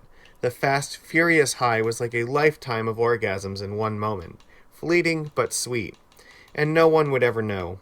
Even the harmless old lady herself didn't know she was getting pure saline until the staff at the strange hospital gave her the real thing, and she knew her first moment of peace in years. Then Prime Intellect came. This whole book is just get fucked up and die. Anne-Marie hadn't been unattractive. She had been in her early 40s, and years of working on her feet had kept her from getting fat. But she had a hard look, a look that admitted she might not care about an old woman's pain. A look that said she might have seen too much, that she might deserve a few moments of feeling like God in return for a lifetime of changing diapers and colostomy bags and carefully spoon-feeding legions of ungrateful, incontinent old farts. And if the price of her little reward was to torture one of the old biddies, then she was prepared to pay it. Had a look that said the devil might find her soul in the deep discount must-go rack. Caroline shook her head to clear it of these stray and unwanted thoughts. Fred squeezed her hand reassuringly. Too much thinking along those lines could be bad for her plan. Anne-Marie was wearing her nurse's uniform in the old picture. Palmer could worship Nazis until a swastika grew on his nose, Caroline thought. That uniform will always represent evil to me. She looked at the new picture. It was so ordinary as to be pathetic. Anne-Marie had shaved her apparent age in half, firmed up her breasts, toned her body, and was wearing a slinky cocktail dress. Before the change, she'd have been considered stunningly beautiful. But now, stunning beauty was a cheap thing. She probably didn't need cocaine anymore. Prime Intellect could turn on the dopamine pump in her brain far more efficiently than any chemical catalyst. People only did drugs for nostalgia in cyberspace. There was one other thing about the after picture. It was familiar. As Caroline had guessed, Anne-Marie had come to her birthday party. Anne-Marie's stint as Caroline's nurse added up to a bona fide brush with fame. Did she dare go for the brass ring and introduce herself? Nope. She had chickened out and sent Prime Intellect afterward to deliver her invitation. She was probably afraid that Caroline would fuck up that nice perky feeling of permanently coke-headed happiness. Go give her hell, Fred said encouragingly. Think of what I would do to her. Caroline smiled. Please inform Anne-Marie that I have decided to accept her invitation. Moments later, she blinked over. It was a pathetic imitation of her style, similar to countless others. Anne-Marie had ripped off the white space idea but couldn't bear to leave it featureless. So there was a sofa and some tables, a couple of potted plants, and a few Okay. paces off to a side a bed. Like many of Caroline's imitators, Anne-Marie had missed the point entirely, which is that since it is all fake, there was no reason to maintain a home with a bunch of familiar stuff in it. Home had been less than a dream for centuries. Nevertheless, Caroline smiled and planted herself on the sofa. Anne-Marie had a tea service and poured for her, a gesture Caroline would have found touching if she hadn't hated the bitch so much. They made cloying small talk about the passing years, and Caroline had to bite her lip to keep the sarcastic comments, which usually flowed freely, from surfacing. It had been a long time since she used ordinary pretense, and her Whoa. skills were rusty, but she knew she mustn't give up the act. Not yet. She kept that firmly in mind as Anne-Marie wandered around to the point. I just wanted you to know that I suffered for a long time because of what I did to you, she finally said. It was all Caroline could do to keep from replying, "You hypocritical cunt." "I'm really sorry I took your drugs. Isn't it about 300 years too late?" "You really didn't deserve it." "No shit. I hope you can find it in you to forgive me." "Fat chance." "It was a long time ago," she said instead. Anne-Marie brightened visibly. "I'm so glad you feel that way." "Sure you are." "You know, there's another reason I wanted to talk." "Of course there is." "I was hoping you could help me a little." "What a surprise." "I was hoping you could introduce me to death sports." Caroline worked hard to suppress the predatory grin that spread across her face, Oh, and yeah. when she couldn't, she at least managed to force it into something resembling an expression of delight, which, in a twisted sense, it was. "Well, I'd be delighted. All you have to do is swear out a contract. Then you can have someone else kill you, or think of an imaginative way for Prime Intellect to do it. When you're just starting out, it's a lot better to get someone else to do the job. Keeps you from repeating a lot of boring old shit." "Oh," Anne-Marie said, "and just how does this contract work?" "Ooh boy. Nothing to it. You just order Prime Intellect to start ignoring you. We have a formal statement that covers all bases. It's straightforward enough, it just keeps you from running away in the middle of things." "And what happens then?" "Then your host kills you, or sometimes lets you go. That happens sometimes in the games category where the winners can survive, but I go for the simple exhibitions." "Do those Harakiri guys have contracts?" There was a well-known group of Japanese nationalists who had been killing themselves in the traditional Japanese manner each evening since the change in protest of the equalization of the races. Caroline had to admit those guys had class.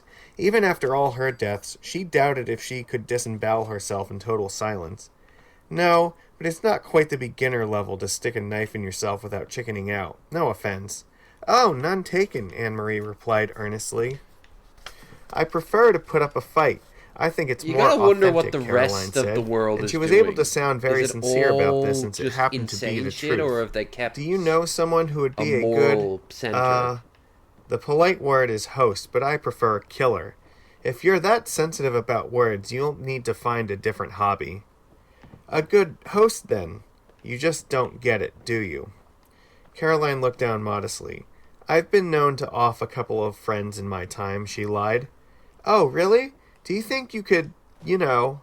Caroline made a great exaggerated shrug. "It might be kind of interesting, considering our history and all." "Oh, I'd be honored if you would."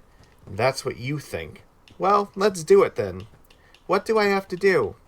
"Well," Caroline said with great care, "just Alright. call Prime Intellect and repeat what I say." Anne-Marie repeated the contract word for word, and she answered in the affirmative when Prime Intellect asked if she was sure. "What happens now?" "Whatever I want. Try to get Prime Intellect's attention." Anne-Marie called half-heartedly, and there was no response. "It's really not listening?" "Watch." Caroline issued a silent command, and Anne-Marie's furniture disappeared, as did her clothes. The two women were absolutely alone together in the white space, the empty white space, which Okay. Caroline called home. Anne-Marie moved to shield her crotch and her breasts with her hands. Caroline actually felt sorry for her for a brief moment, a feeling she crushed as soon as she was conscious of it. If the passing centuries had poorly prepared the bitch to be at another's mercy, Then it would only make her vengeance sweeter. Got it yet? She asked. Alright. We're about halfway through the book now. I'm going to wrap it up. You'll either see me later on today, or you're going to see me later on next week. Now, this book, by the way, it's pretty fucking dope. It definitely makes you go a little bit, ugh. To the point where I wouldn't be surprised if Twitch is not cool with this once it's uploaded, but it would have already cancelled it. So, yeah. As for me, yeah, I'm currently reading Fourth Wing. Well, listening to it on audio. And I use that as the ultimate parody of what we were just listening to. I've got Hank Green's friend, focus friend. See the bean? See my bean? So I'm going to pop him on so I don't get distracted. Going to hit the bike. And then have something to eat. And if I'm still feeling this around about 9 o'clock, I will go and give you guys another live stream. If not, Empire of Dirt Part 2 will be back tomorrow. Says no one ever because it's Monday. It will be back on Monday. I will I'll fuck around with more mods, but I won't be continuing on the story. Won't be continuing on anything, really. So be sure to tune in for that. Not much else to say other than, I don't know. Give Majicus some love if you've been enjoying the book part of this more than the game. He is on next Sunday for Bearded Ramblings. And if you enjoy my stuff, be sure to follow me on YouTube, check out Discord, and follow me on Blue Sky, because fuck Twitter. And, yeah.